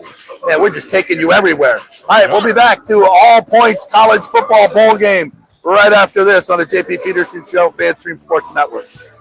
Old Hurricane Helene put a hurting on Tampa Bay, and for many of you, the rebuild will be a long process. You must beware of unscrupulous contractors offering up quick fixes for incredible prices. It's a scam. So go with long-standing reputable companies like Third Generation Plumbing and AC. My friend John Rodriguez has been serving Tampa Bay since 1995 with hundreds of 5-star reviews. If you need a new AC system or any home repairs from Helene, they will work with insurance companies to get you taken care of quickly, expertly installed, of course, and a 1-year maintenance plan and 10-year warranty included on all AC units. 0% financing for 60 months. Contact them at thirdgenerationplumbing.com or 813-961-8024. That's 813-961-8024, thirdgenerationplumbing.com. So many of our Tampa Bay neighbors are finding out the hard way from Hurricane Helene that homeowners insurance does not cover flood damage. You must have flood insurance. It's a separate policy. Immediately call Italiano Insurance at 813-877-7799, and they will shop around to find the best policy before rates go up. Lock it in. Over 60% are underinsured in Florida, or you're not getting your discounts that you're entitled to. So do an insurance checkup at Italiano, and they could save you thousands of dollars. Italiano will make sure you're with a highly rated insurer, so there are no surprises in your time of need. Our hearts go out to all our neighbors devastated by Helene. These are the times we're proud to protect all the pieces of your life. Italiano Insurance, 813-877-7799. Hey, it's football season, and we welcome back the Gator Report every Monday and Friday, sponsored by the Jeeves Law Group, Jeeves lawgroup.com. Just go to the website. You can contact them through there. Scott Jeeves is a tremendous, aggressive attorney and a big Gator fan, so we appreciate him supporting this show and, of course, your Florida Gators. They are local, they are trusted, and they get results. Whether it's personal injury or anything else, any law matter at all, it's the Jeeves Law Group, Jeeves lawgroup.com. Give them a call. Tell them JP sent you. Ciao, Paolo Tini here, owner of Caffè Paradiso, one of South Tampa premier traditional Italian restaurant. We were recently voted number 3 on Open Table list of Tampa Bay's top 10 restaurants. We're very proud of that because we take great care of preparing each dish by hand with homemade sauces, pastas, only the freshest local ingredients. You won't see the big institutional vendor trucks pulling up to our back door. We get our seafood from local vendors. Sometimes I even drive out to Topper Springs and pick out our daily catch right off those boats. So stop by and say hello. Try our traditional lasagna, the fresh veal, some of our signature dishes like capelli al granchio, that is angel hair with lump crab meat, our branzino, that is a sea bass. We're located at 4205 South McDill, and you can make a reservation on Open Table and read all the great reviews. See you soon. Ciao. Grazie. Let's go. Right now, back to the show on FanStream Sports. All right, welcome back to the JP Peterson Show live from the ReliaQuest Bowl here. See behind me, the teams are warming up. Alabama's here. There's the former SEC and national champions. I think it's been almost 5 years since they've won a national championship, but obviously they were in the playoff last year, just barely missing the playoff this year. I mean, you look at this Alabama team, and it's nothing but NFL bodies. So Tim Ham is back in our Dallas studio. High tide. High tide. All right, is Scotty with us? Bring Scotty him in. is with us. All right, there we go. What's up, Scotty? How are you? I'm well. I'm getting ready to Camping World Stadium for the Citrus Bowl. Getting ready for the Citrus Bowl. I'm going to have to mute JP. We're having trouble hearing you a little bit. Okay. There we go. Tell JP he can go on about his business. He's out there watching the Alabama cheerleader we interviewed earlier. Oh. I mean, we all were, for sure. That's the content we need, Tim. It is. That's what we do on FanStream Sports. Scott, you've got South Carolina and Illinois out there at the Citrus Bowl. Was it Camping World Stadium? That's still what it's called out there? I can't keep up with stadium names anymore. Yeah. It'll be interesting. SEC Big Ten matchup. Mm-hmm. Two teams on a little bit of a heater. At least, Illinois comes in having won 3 in a row. South Carolina's won 6 in a row. Something's got to give. I'm actually really excited for this game. I think it's going to be a pretty good matchup. A lot of people thought South Carolina belonged in the 12-team college football playoff. I wasn't one of those. Where do you stand on that? And does Illinois stand a chance? Are there opt-outs here that are going to affect everybody? What are we looking at? Okay, to your first question, your first point, I don't think they should have been in, but the caveat to that is, had they gotten in, I think they would have had success. They lost their opportunities to get into the playoff. Right. When they lost to Alabama by 2 points, when they were hypnotized by Ole Miss, right. Flag Fest against LSU, all that. That being said, though, if they had gotten in, I think they would. They were the hottest team in America, still the hottest team in America. I don't disagree with that. Yeah. I think they would have really made an impact. And I'm curious to see. It's been exactly 31 days since they played Clemson. That was their last game. Yeah. Has the momentum abated, or have they figured out a way to bottle it and pop it out now? So it's going to be interesting. Opt-outs. Mm-hmm. Kyle Kennard. Raheem Sanders. Rocket Sanders is out. Yeah. And the name escapes me. The wide receiver for Illinois, really good player, NFL future. He has opted out. But other than that, I mean, when you consider the grand scheme of things, where we are college football 2024, that's not too bad, Jimmy.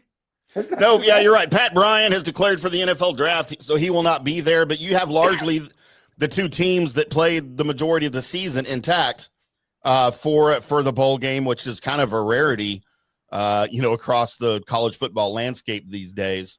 I haven't seen lines on this game. I'm guessing South Carolina's favored by 2 or 3 points. No, the last I saw was 9.5. Oh, that much. Oh, wow. 9.5. Okay. And fun fact, and our friend JP should have schooled me on this. You can only gamble on one app in Florida, the Hard Rock app. Yeah. Oh, yeah. You know why, right? Because it's owned by the Seminole Indians, and that's how the state is set up. Yeah, it's Seminoles only. I am kind of sideways. Not that I can do it in South Carolina. Can't gamble there. North Carolina, I can go crazy. But I'm like, man, I might have wanted to put down a few bets. So the Illini are coming off probably their best season since 2007 when they went to the Rose Bowl last, I think, right? Yeah, they haven't had a 10-win season since they won the Big Ten back in 2001. Good grief. It's been a while. Let me fact check that while you're talking. No, please do. I believe they also mixed in 9 straight losing seasons recently. It's the second bowl in just 4 years. Who's that? But the head coach is escaping me. The Illinois Brett head coach Bielema. is. Yes.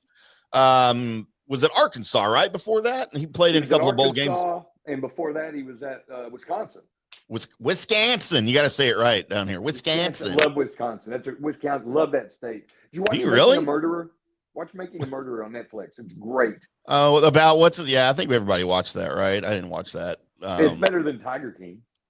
I never watched that either, to be honest with you. I don't have time. I don't have time for crap like that. I'm busy watching sports. 12 kids, 18 jobs. I'm busy watching sports 24/7 so I can talk about it semi-intelligently and write about it semi-intelligently. See, I don't. I've been binge watching Curb Your Enthusiasm. See, I never finished that. I mean, I watched it when it was on a little bit, but I didn't have HBO when Curb was on, so I'm having to catch up. You have it now? I mean, I have Max, so I guess I could probably watch it, right? You're good. Yeah, you should get 2 episodes in a day. You'll get caught up. I feel like I've seen all the episodes of Curb Your Enthusiasm when it was on TV the first time when it was called Seinfeld. No, very different. Very different. It's the same show. No, it's not. It's not the same show. It's totally not the same show. JB Smoove. I don't know what that means. That's a guy. It's a person. There's no person named JB Smoove. That is, yes, he plays Leon Black on the show. He's Larry's roommate. You bailed early in the show, man. That is his birth name? I don't know if it's his birth name. Let me look that up. But he is funny. I don't know who that is. I guess I'm going to have to. Okay. His real name is Jerry Angelo Brooks. Oh, see, now him I know. No, I'm just kidding. I have no idea who that is. North Carolinian from Plymouth, North Carolina. There you go. Dude, you gotta watch it. So back to football, if that's possible at this point, without JP here to keep us out of the ditch. Gamecocks, big success under Shane Beamer in his 3rd bowl game in 4 years. Yeah. How long till Beamer bolts for a better program? What would be better? Anywhere other than South Carolina? He's making a crap load of money. Is he? Yeah, he's doing well. Where do they get their money from? They've got cash. They've got more cash than you think. And they've got the new athletic director coming in from TCU. Jeremiah Denali. And we're not going to miss him. Well, I'm very bullish on the program. I really am. It's an SEC program. So you don't leave. You don't leave unless it's another SEC job or it's a Big Ten job. You just don't do it. You don't go take an ACC job. You're not going to go to the Big 12. You're not going to do that. And I just think he's cooking, man. And so it's not far from where he grew up. I mean, he's straight down the road. I think he's in for the long haul unless something drastic happens. And I literally just wrote this sentence. I'm trying to get a jump on tomorrow's column. Anything can happen from one year to the next. I mean, look at Florida State. Imagine if 2023 Florida State was looking at 2024 Florida State in the mirror. Oh, yeah. What would be the reaction? And it could happen. But I think I think he's cracked the code when it's come to working the portal and balancing out with high school recruits. And I really like watching him develop as a head coach. So, for instance, tomorrow we have the Rose Bowl game, which many think is the national championship game. I don't know. I didn't design the brackets. I'm okay with who made the 12-team playoff. I don't like the way they organize the brackets where now you have Illinois and Ohio State playing in the second round in the same bracket. I don't like that at all. But tomorrow, when Oregon, and we're about to have Tito on to talk Ohio State here after you, and he won't like this, but when Oregon absolutely rolls Ohio State tomorrow at the Rose Bowl and Ryan Day gets fired the next day, Shane Beamer's name's going to come up and be on the short list for Ohio State. Is that a job he's going to take? No, and his name will not be on the short list for that job. He's on my short list. Well, we're not going to talk about your short list. Lots of short things. I'm not going to address that either. This is a classy program. No, but I don't think – he's not going to be on that job. That would be like – I don't know. He's such a family guy. Yeah. He's cooking on his own terms where he is. You go to Ohio State, you got to be built different. You got to be an a-hole. Ryan Day's not an a-hole. You got to be an a-hole. You got to be Herb. That's why I can't make it. That's why Herb cooked there. Yeah. Because he's an a-hole. I lived there, dude. I worked in Columbus. I know my mother went to Ohio State. I know the temperature there, man. And they're not going to fire him. They're not going to fire him. I don't think they will either. 40. He's not going to get fired. Now, if he values his mental health, he'll leave. Go take an NFL job. That's not any better. Oh, I think it's way better. Depends on where you go. Well, everything comes around, though. Everything comes around. The NFL is so cyclical that unless you end up in Carolina, you're going to have an opportunity more than likely to get things really going because the NFL, more than anything, wants parity, and you will get your chance if you're good. If you're good, we could go back to the Jim Harbaugh born on third base stuff. Is that what Ryan Day is? Is he a good coach? Yeah. Right. Or is he just coaching a good team? A good program that's built that can't fail. It's like one of those big companies back in the recession. Too big to fail. Yeah. Well, and I would argue that not every – you mentioned Carolina. I would argue there's other NFL coaching jobs guys like him should stay away from in Chicago, the New York Jets, probably the Patriots at this point, where you're going to fail no matter how good you are. I don't think it matters how good you are. There's a different degree of failage, though, with David Tepper, man. That's true. That ownership, I don't know. Maybe we'll throw Dallas into that mix. I don't want to work for the Joneses, but just ask Mike McCarthy. You're doomed for failure. So you have any predictions for today's game? Kickoff 2:00 Eastern? 3:00 Eastern. I really don't. I'm just curious to see how Lenore Sellers does because if he has a big day, maybe your Heisman Trophy frontrunner going into next year. So there's a lot on the line with that. It would be a 10-win season for both teams. Keep an eye on things. Mike Shula is calling the plays. He's the new offensive coordinator, so he'll be calling the plays. Dow Loggins is now the head coach at Appalachian State, so keep an eye on that. But otherwise, man, I'm just stoked for college football. We still have Shulas in the coaching trees, huh? They still are out there, man. You can't get rid of them. Is there anyone other than Mike? I don't know who all the brothers and sons were.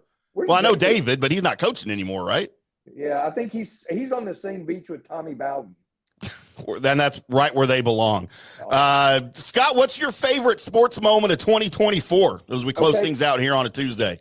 I thought about this, and I can't give you a singular moment. I mean, we had a year with the Olympics. I really dug the plurality of the golf season with Scotty Scheffler and Xander Schauffele. We were ready to give the trophy to Scotty Scheffler, and then you have Xander go on a Scheffler-like tear. You had that. I love the College World Series. The whole NCAA tournament was amazing. Watching Clemson make a run to the Elite Eight in basketball, giving my connection with Brad Brownell.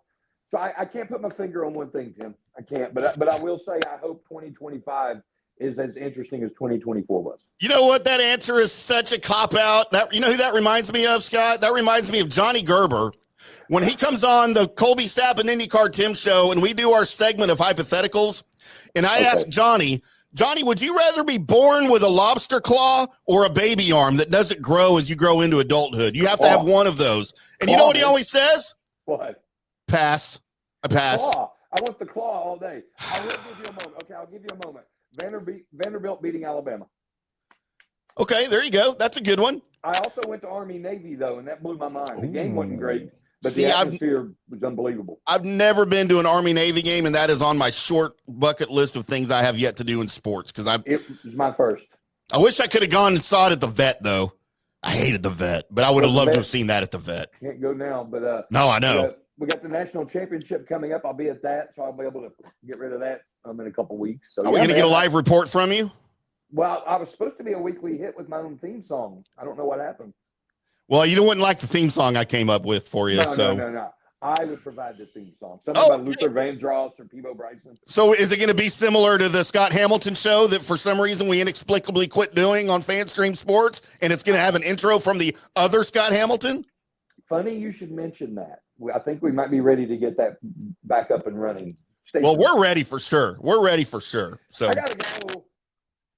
Yep, you got work today, don't you? I'm looking at our boy there. Look at him. He's got his little microphone. He's doing good over there. He's doing great. All right, Scott, we appreciate you very much. Have fun over there at that Citrus Bowl. Happy New Year to you. Be good. Happy New Year. Be safe, brother. All right, we'll see you. There he is, the great Scott Hamilton. JP, you are still muted if you can unmute yourself. There we go. Tell Scotty. I was trying to tell Scotty, thank you. Right, it's getting crazy here now. I'll tell you what, this place is going to be packed. If you do a little pan here, Scotty. I mean, there's already fans filling up, and the upper decks as well. I mean, this is going to be absolutely packed. And I mean, obviously, Alabama and Michigan, these fans travel, but they've been in much bigger games. You wouldn't think that it would be that big of a deal for these fan bases, but it is. Every time these teams play, and a chance to come to Tampa for the winter, where it's freaking. I mean, up in Michigan, it's blanketed in snow, right? Absolutely. In Alabama, look, these folks travel for football. It's just what they do. I mean, it's one of the greatest, not only college franchises, and I think we can call them franchises now. Sure, yeah, you can. And I mean, just in terms of brands and all of sports, I mean, Alabama, if you put all the professional teams in as well, it would definitely be in the, I dare say, in the top 10, especially in what they generate in terms of revenue. I mean, it's insane. 100,000 people in that stadium every 8 games a year. It's incredible. And this is a rabid fan base. They're all here having a good time. The economic impact of this bowl game with Michigan and Alabama here is incredible. I mean, it's big time. And that's why, the ReliaQuest Bowl, the Gasparilla Bowl are so important. Florida was here last week. They didn't fill up the upper deck, but it was a great crowd. You get, people staying in the hotel rooms. The hotel rooms are packed all over the city. The great gala last Sunday night, Gridiron Gala that the ReliaQuest Bowl puts on each and every year.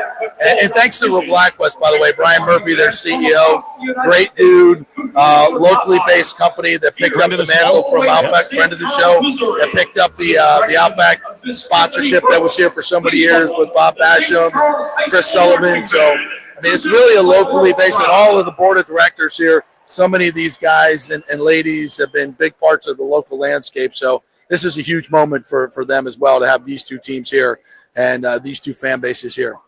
So, well, great. Let's take our last break. We got Tito waiting in the wings to talk some Ohio. I almost said Oregon, Ohio State. He probably would have killed me. Ohio State, Oregon, out at the Rose Bowl tomorrow. Maybe the de facto national championship game. I mean, that's kind of what we think, right? Maybe, yeah. It's weird how it's set up, but that's what it is. We'll come back here for one more segment. We'll get Tito in, and we'll wrap things up on the J.P. Peterson Show. Historic J.P. Peterson Show here live. First time from the sidelines of a bowl game. How cool is this? Back in 3.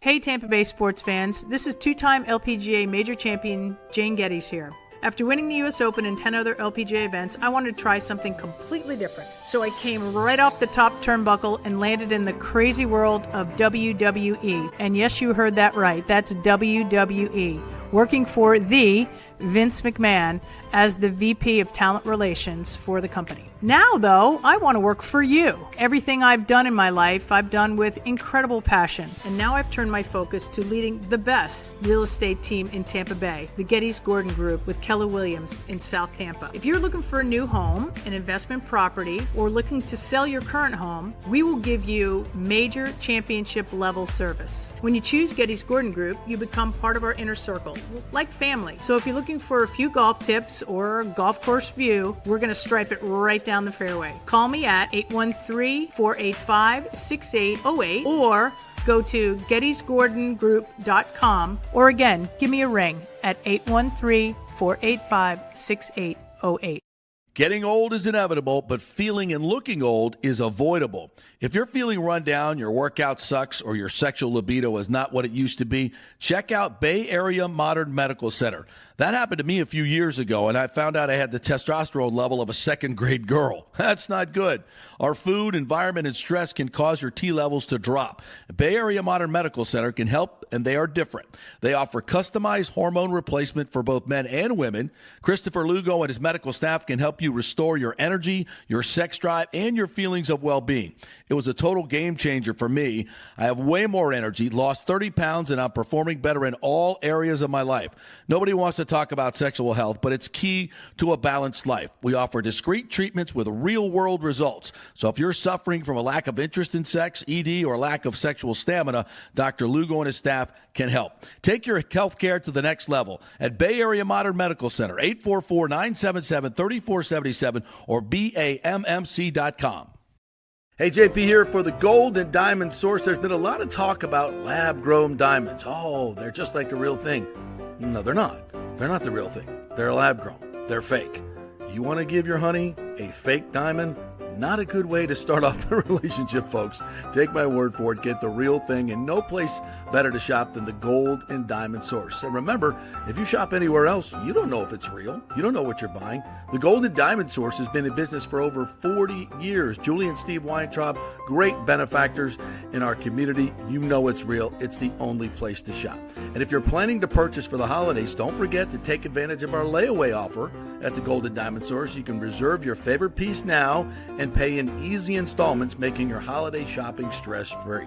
As always, we offer up to 5 years interest-free financing for just $84 a month when you finance $5,000. It's the only place to shop for the holidays. It's the Gold and Diamond Source. 3800 Ulmerton Road, always online at thegoldendiamondsource.com. Let's go. Right now, back to the show on FanStream Sports.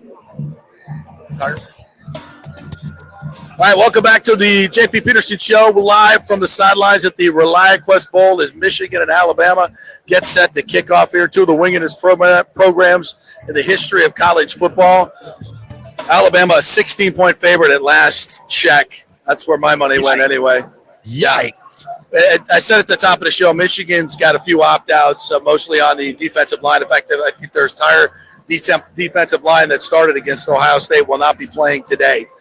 So they've got quite a few guys that will not be playing, either injuries or opt-outs, whereas Alabama, I think, is full go. Jalen Milroe, they've got 3 or 4 first-round picks, first or second-round picks that will all be playing. So credit to Alabama. They've got it going on. They got it going on. Great culture. Great culture. Great culture. All right, let's bring in Tito, shall we? Yeah, let's do it. Let's do it.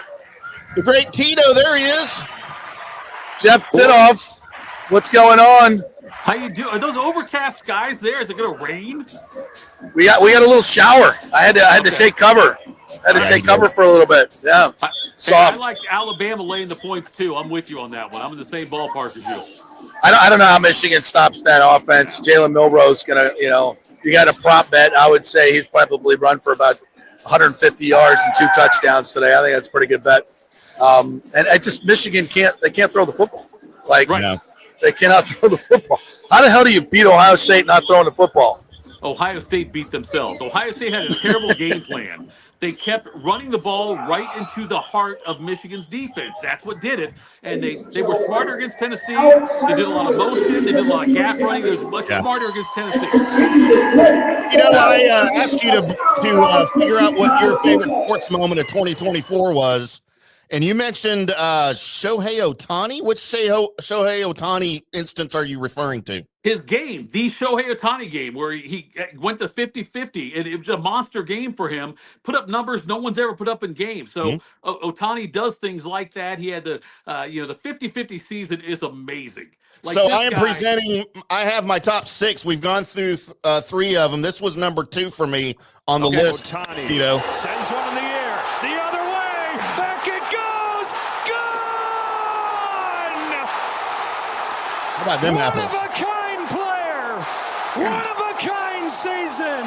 Shohei Ohtani starts the 50-50 club. And I will tell you this. There may not be a more baseball historian, fan of baseball history than me. Like it's my favorite. It's my second favorite sport, very closely behind hockey. But as far as the history of the game goes, it's my passion. All right. Babe Ruth, long time been considered the greatest baseball player of all time. There's no question. I now consider Shohei Ohtani to be the greatest baseball player of all time. I put him in front of Ruth on my list. It's incredible what he's been able to do. And it's Ruth obviously did things. Ruth was doing things every year. Was like, oh, Babe Ruth's the first person to do this. Babe Ruth's the first person to do, and now Ohtani's doing that. He's the first person to do this, and it's incredible with all the pressure, the media spotlight, and all that. Look, the Dodgers are a great team. He's got a lot of protection around him in the lineup, but nonetheless, and if he starts pitching again next year, which looks like he will be, that just increases even more what he can do. It's unbelievable. We are watching the greatest player of all time. I agree with you. Yeah. Moving on to the Rose Bowl tomorrow, and apparently you're not going to be there, huh? No, not going to be there. I didn't get our first class ticket that we sent to you. I missed that one. I was going to say I kind of blame you and Gerber for that one, the fact I'm not at the game, but that's okay. I will be watching the game in the comfort of my friend's home with the New Year's Eve, New Year's Day party. Right.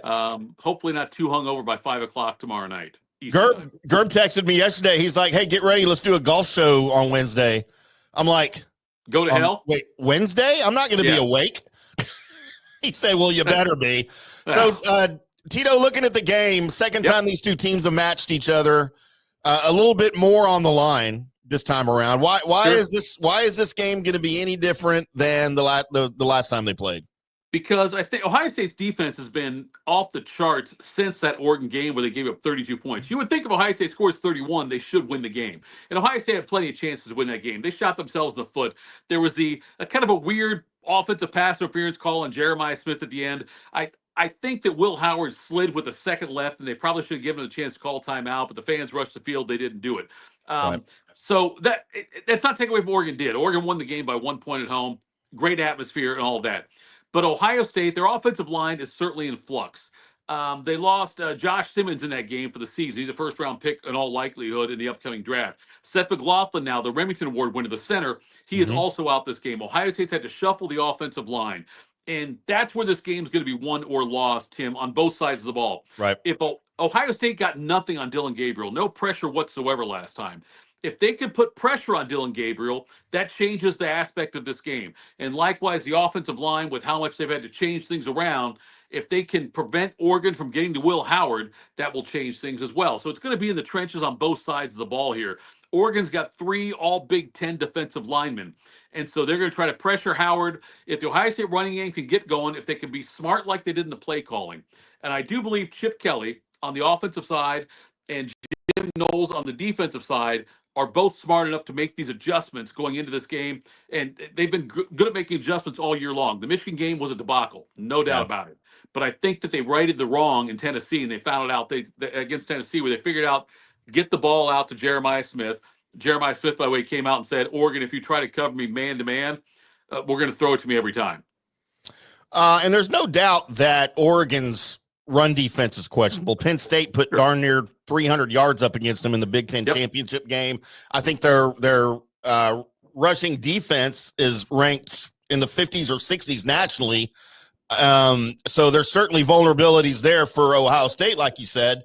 Quinshon Judkins could hypothetically go nuts. Sure. Which I think will be the key to the game. Now, Ohio State's had issues, though, with Will Hammond not necessarily being consistent this year. Will Howard's had his moments. He's been. Oh, I said Hammond.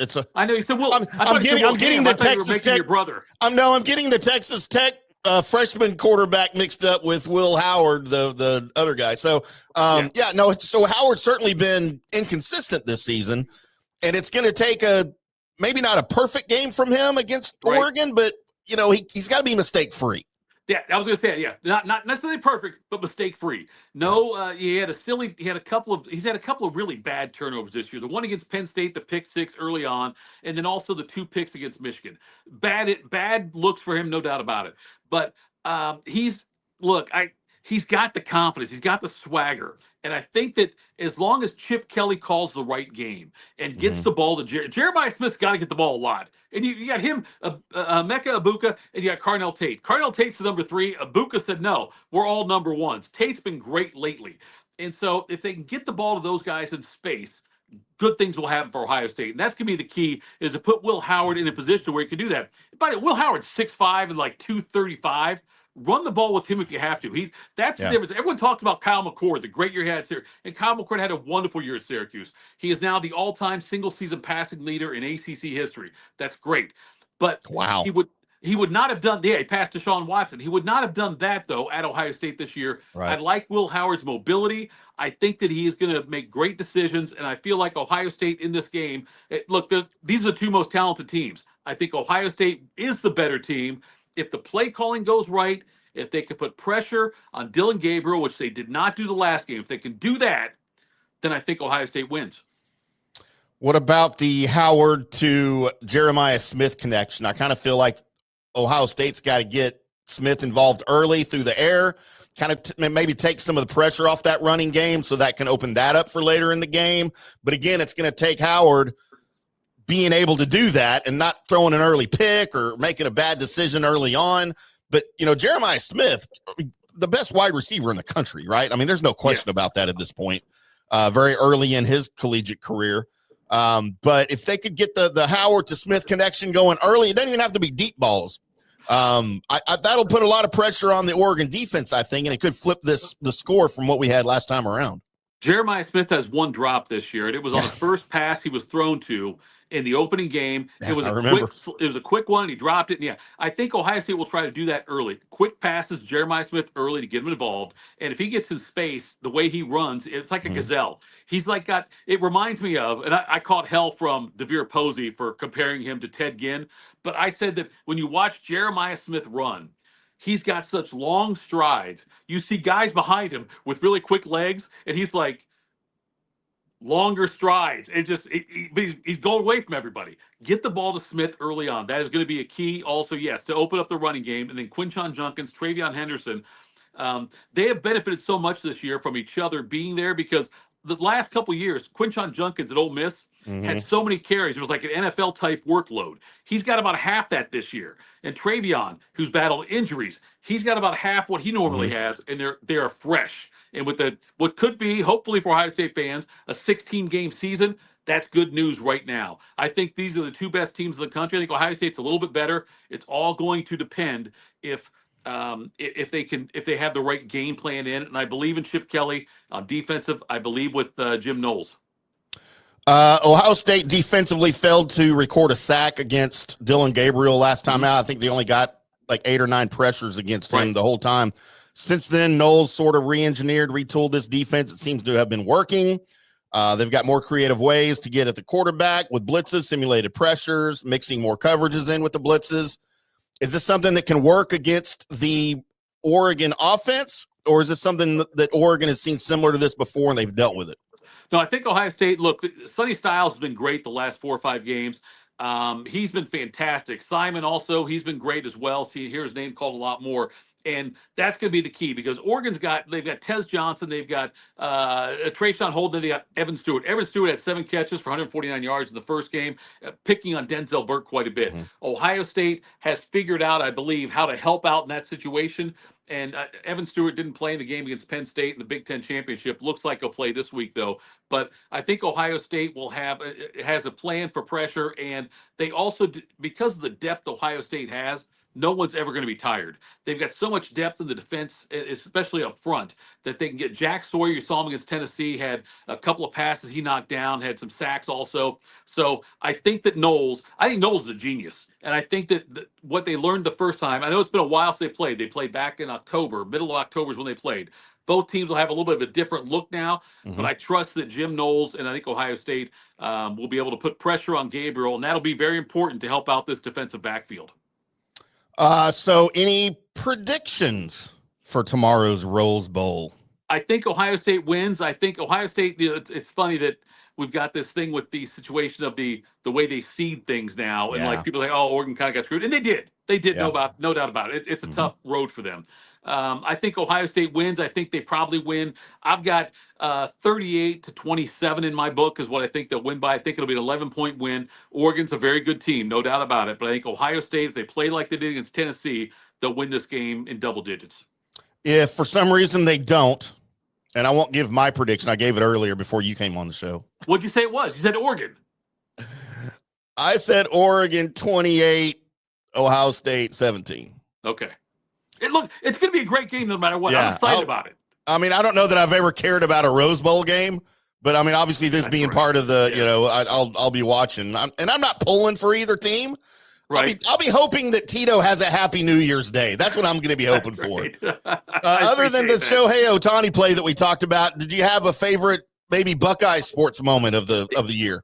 It was going to I went to the Oregon game, Oregon-Ohio State. Even though Ohio State lost, going there in Eugene and getting to experience that atmosphere, it was so much fun. Oregon fans were great, very kind. Most of them were. I had a couple of students around us that were jerks. But anyway, but like for the most part, though, and I loved the stadium, the atmosphere there.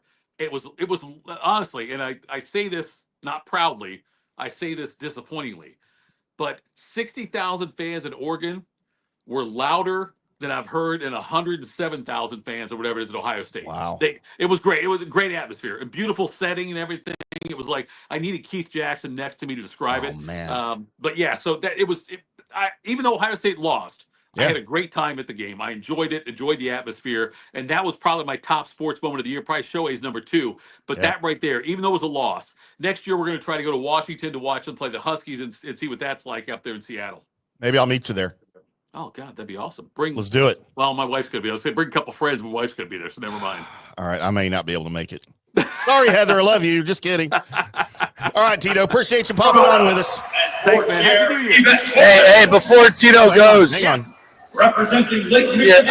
When you were going on and on about Ohio State, right behind me, this Michigan band is unbelievable. They're playing Hail to the Victors, and I really wanted to play it for you up close so you could really feel the precision that they play with and execute with, much like their football team did to Ohio State. It was really a magical moment, and I wanted you to share it with me, but they're gone now. But it's really good. Look out for lightning. I hope it's lightning today.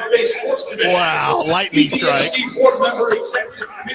There might be a bolt coming down here soon. But love you, brother. Love you, brother. Thanks, Tito. All right. See you. There he goes, Tito. Take another quick break, JP. Yeah, quick break. We'll come back and do the sports moments. Getting a little loud here, but then we'll wrap it up. We'll do the sports moments. You got some of yours. I got some of mine. And we'll wrap up the show live from the ReliaQuest Bowl at Raymond James Stadium. Stay with us. So many of our Tampa Bay neighbors are finding out the hard way from Hurricane Helene that homeowners insurance does not cover flood damage. You must have flood insurance. It's a separate policy. Immediately call Italiano Insurance at 813-877-7799, and they will shop around to find the best policy before rates go up. Lock it in. Over 60% are underinsured in Florida, or you're not getting your discounts that you're entitled to. So do an insurance checkup at Italiano, and they could save you thousands of dollars. Italiano will make sure you're with a highly rated insurer, so there are no surprises in your time of need. Our hearts go out to all our neighbors devastated by Helene. These are the times we're proud to protect all the pieces of your life. Italiano Insurance, 813-877-7799. Old Hurricane Helene put a hurting on Tampa Bay, and for many of you, the rebuild will be a long process. You must beware of unscrupulous contractors offering up quick fixes for incredible prices. It's a scam.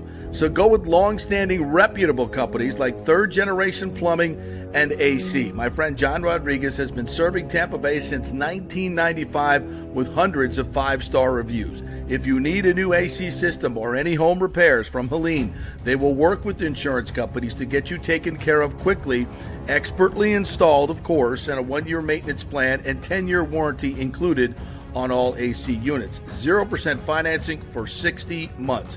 Contact them at thirdgenerationplumbing.com or 813-961-8024. That's 813-961-8024, thirdgenerationplumbing.com. Ciao, Paolo Tini here, owner of Caffè Paradiso, one of South Tampa premier traditional Italian restaurant. We were recently voted number 3 on Open Table list of Tampa Bay's top 10 restaurants. We're very proud of that because we take great care of preparing each dish by hand with homemade sauces, pastas, only the freshest local ingredients. You won't see the big institutional vendor trucks pulling up to our back door. We get our seafood from local vendors. Sometimes I even drive out to Topper Springs and pick out our daily catch right off those boats. So stop by and say hello. Try our traditional lasagna, the fresh veal, some of our signature dishes like capelli al granchio, that is angel hair with lump crab meat, our branzino, that is a sea bass. We're located at 4205 South McDill, and you can make a reservation on Open Table and read all the great reviews. See you soon. Ciao. Grazie. Hey, it's football season, and we welcome back the Gator Report every Monday and Friday, sponsored by the Jeeves Law Group, Jeeves lawgroup.com. Just go to the website. You can contact them through there. Scott Jeeves is a tremendous, aggressive attorney and a big Gator fan, so we appreciate him supporting this show and, of course, your Florida Gators. They are local, they are trusted, and they get results, whether it's personal injury or anything else, any law matter at all. It's the Jeeves Law Group, Jeeves lawgroup.com. Give them a call. Tell them JP sent you. Let's go. Right now, back to the show on FanStream Sports. All right, welcome back. We got a little performance going on behind us here. All the local high school girls out there and getting a chance to perform out for Alabama and Michigan. A really cool experience for them. But I saw one of the Alabama Crimsonettes. She was coming off the field and she was just bawling in tears. I was like, why is that girl crying? And then all her friends were around her. I'm like, realize that's the last time she's going to perform, you know, in her Crimsonette. You know, for the players we think about. And she saw JP Peterson. You don't even think about that, though. For a lot of the cheerleaders and the band members, this is the last time they'll be. It's the same thing, you know, probably even more so because a lot of the players are going to go on the NFL or XFL. They'll play again, especially for both these teams. They'll play here in Michigan. It's not their last. But for so many of these kids, it's their last game performing. It's very emotional. Very emotional. Did not think of that. All right, so let's go ahead and line up the top sports moments for you, my friend. You already played a few of them. The Chiefs win for me when the Super Bowl comes down to that dramatic finish. That was just awesome. The Shohei game, I mean, we'll never see that again. We'll never see that again, I don't think. So that's definitely one of the top moments. Locally, for me, I mentioned my favorite moment has to be the Eagles playoff game here last year, early in the year. I mean, this place was packed. It wasn't Eagles fans like it wasn't a regular season. It was, you know, a moment, for Bucs fans. They haven't had many. Baker Mayfield, the whole team. It was a team that wasn't supposed to do anything, and they won a freaking playoff game at home where they were trying to, eating up all this cap money. It was a great accomplishment for them. So definitely one of my top local moments. Right. The Stamkos stuff last year, the 500 points, 1,000 games. I mean, it just was one of the most iconic players in the history of Tampa Bay sports. And, we all kind of figured maybe it would come to an end. Yeah. And that last season was magical, all the milestones that he accomplished. It's just, if there's a Mount Rushmore of sports icons in Tampa Bay, he's on it. And to see those moments, to me, what a class act. Epitomizes everything, the team, loyalty, hard work, leadership, all of it. Just fantastic. And then maybe my number one sports moment of this year didn't even happen on the field. Happened at a county commission meeting. Kind of brought tears to my eyes when Chris Lotfula used every one of my talking points on Stu Sternberg at a county commission meeting and lit him up. Put it into the public record. Put it into the public record. The penny pinching owner. There's so many great lines in that. I just have it on repeat. It's just one of the greatest athletic performances in the history of local sports. So it's very appreciative. It was It's definitely a highlight. Let's get into some comments for the Peanut Gallery offering their best sports moments. I did this one earlier. Michael Rue, the playoff game versus the Eagles. I've never heard it louder in that stadium. Absolutely. Michael Sorgel said the Buccaneers drafting Graham Barton in the first round. We knew it would be good, but this good this early, awesome. Christopher Cole commented, and I can't agree with you here, Christopher, because I'm not a fan, but his favorite sports moment was anything in the Olympics. It was a great Olympics, I thought. I really enjoyed the Olympics. So many great moments. And then, of course, Rick has to be a smartass every time he comes on the air with us, and we love you, Rick. His best sports moment of 2024 was the Rays almost signing Aaron Judge. U.S. interest in the Middle East, Central, and South Asia. All right, I think we're going to do the anthem here. So, okay. Ladies and gentlemen, please remain standing. Yeah, this is the real one. So, all right, it's the real one. You want to watch? Yeah, let's keep it here. Performing the Star Spangled Banner. Please welcome Florida State University graduate. Ooh, FSU. Ooh, go Noles. We made a bowl game. There you go. We made it to a bowl game. Singing a national anthem. It can be seen with Strass Center's Opera Tampa in the 2025 productions of Candide and La Boheme. Oh, say, can you see by the dawn's early light what so proudly reared at the twilight's last gleam, whose broad stripes and bright stars through the perilous fight o'er the ramparts we watched were so gallantly green, and the rocket's red glare those thirsty air gave proof through the night that our flag was still there. Oh, say does that star-spangled banner yet wave o'er the land of the free and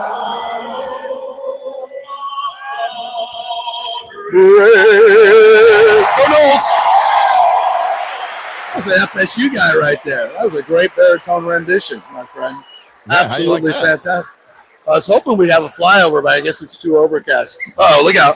Look out. Look out. Watch out. Look out. Watch out, JP. Oh, my God. I almost got overrun. Holy crap.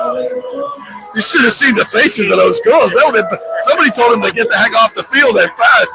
Holy hell. I was almost trampled to death by a bunch of high school girls. I didn't think I'd go out that way, Timmy. That's my new favorite sports moment in 2024, right there. I don't know what that looked like, but I turned around and there was like 1,000 high school, middle school, elementary girls running at me, and they had really angry faces. Oh my God! I get that all the time. Yeah, I bet you do. All right, so you have your moments. Yeah, here's my final two, JP. This is my number 2 sports moment of the year, and I apologize to all of the Lightning fans that are watching. You're such a jerk. You're such a jerk. Look, you did this on purpose. It probably would have been any team that won it. Because I'm a fan of the Stanley Cup. You're on suspension for tomorrow. Oh, we're not doing a show. My number one sports moment of the year in all of 2024 was this. Out in game 1. Okay. Oh my God, Freddie Freeman. Freddie freaking Freeman. Channeling his inner Kirk Gibson with his walk-off in game 1. Another one of the guys we barely missed out on that the Rays were in on. Just missed out on Freddie Freeman. All those guys we were in on, it could be an all-star team. How many did we get? None. Listen, I want everybody to have a safe New Year's Eve tonight. You as well, my friend. Well, here comes Michigan. We'll get a shot of this as we sign off. Look at that. Look at that beautiful M. Tito, eat your heart out. Look at that. I love the pageantry of college football. I don't care if you can say this game doesn't mean anything, not to these players, not to these fans, not to this city. It's absolutely incredible, this atmosphere out here. It's just, listen to the band. Hail to the band. Look at the band. Look at the band over there. It's just the best. This is what I love about college football. That's what I love about college football. And please, for God's sakes, you people that run this sport, get your head out of your ass. We cannot screw this up, and you are screwing it up. Get control of all this NIL stuff, transfer portal. There's ways to pay the players. Keep the traditions of college football. This is what it's all about, man, and I freaking love it. I'm standing here. I get goosebumps. I don't even cheer for these teams. It's just the best. It's the best in sports, in my opinion, and we're screwing it up. Let's get it right. Agreed. Love you guys. Have a great New Year. We'll take the day off tomorrow for all the football. We'll be back with you on Thursday. Thank you, Timmy. Great job. What a show, right? What a show we had today. Amazing. It's fantastic. We love you guys. Thanks for being a part of JP Peterson Show. It's about making the biggest plays in the biggest moment.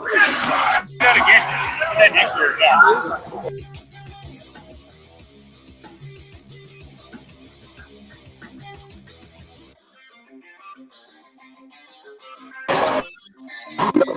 Thank you.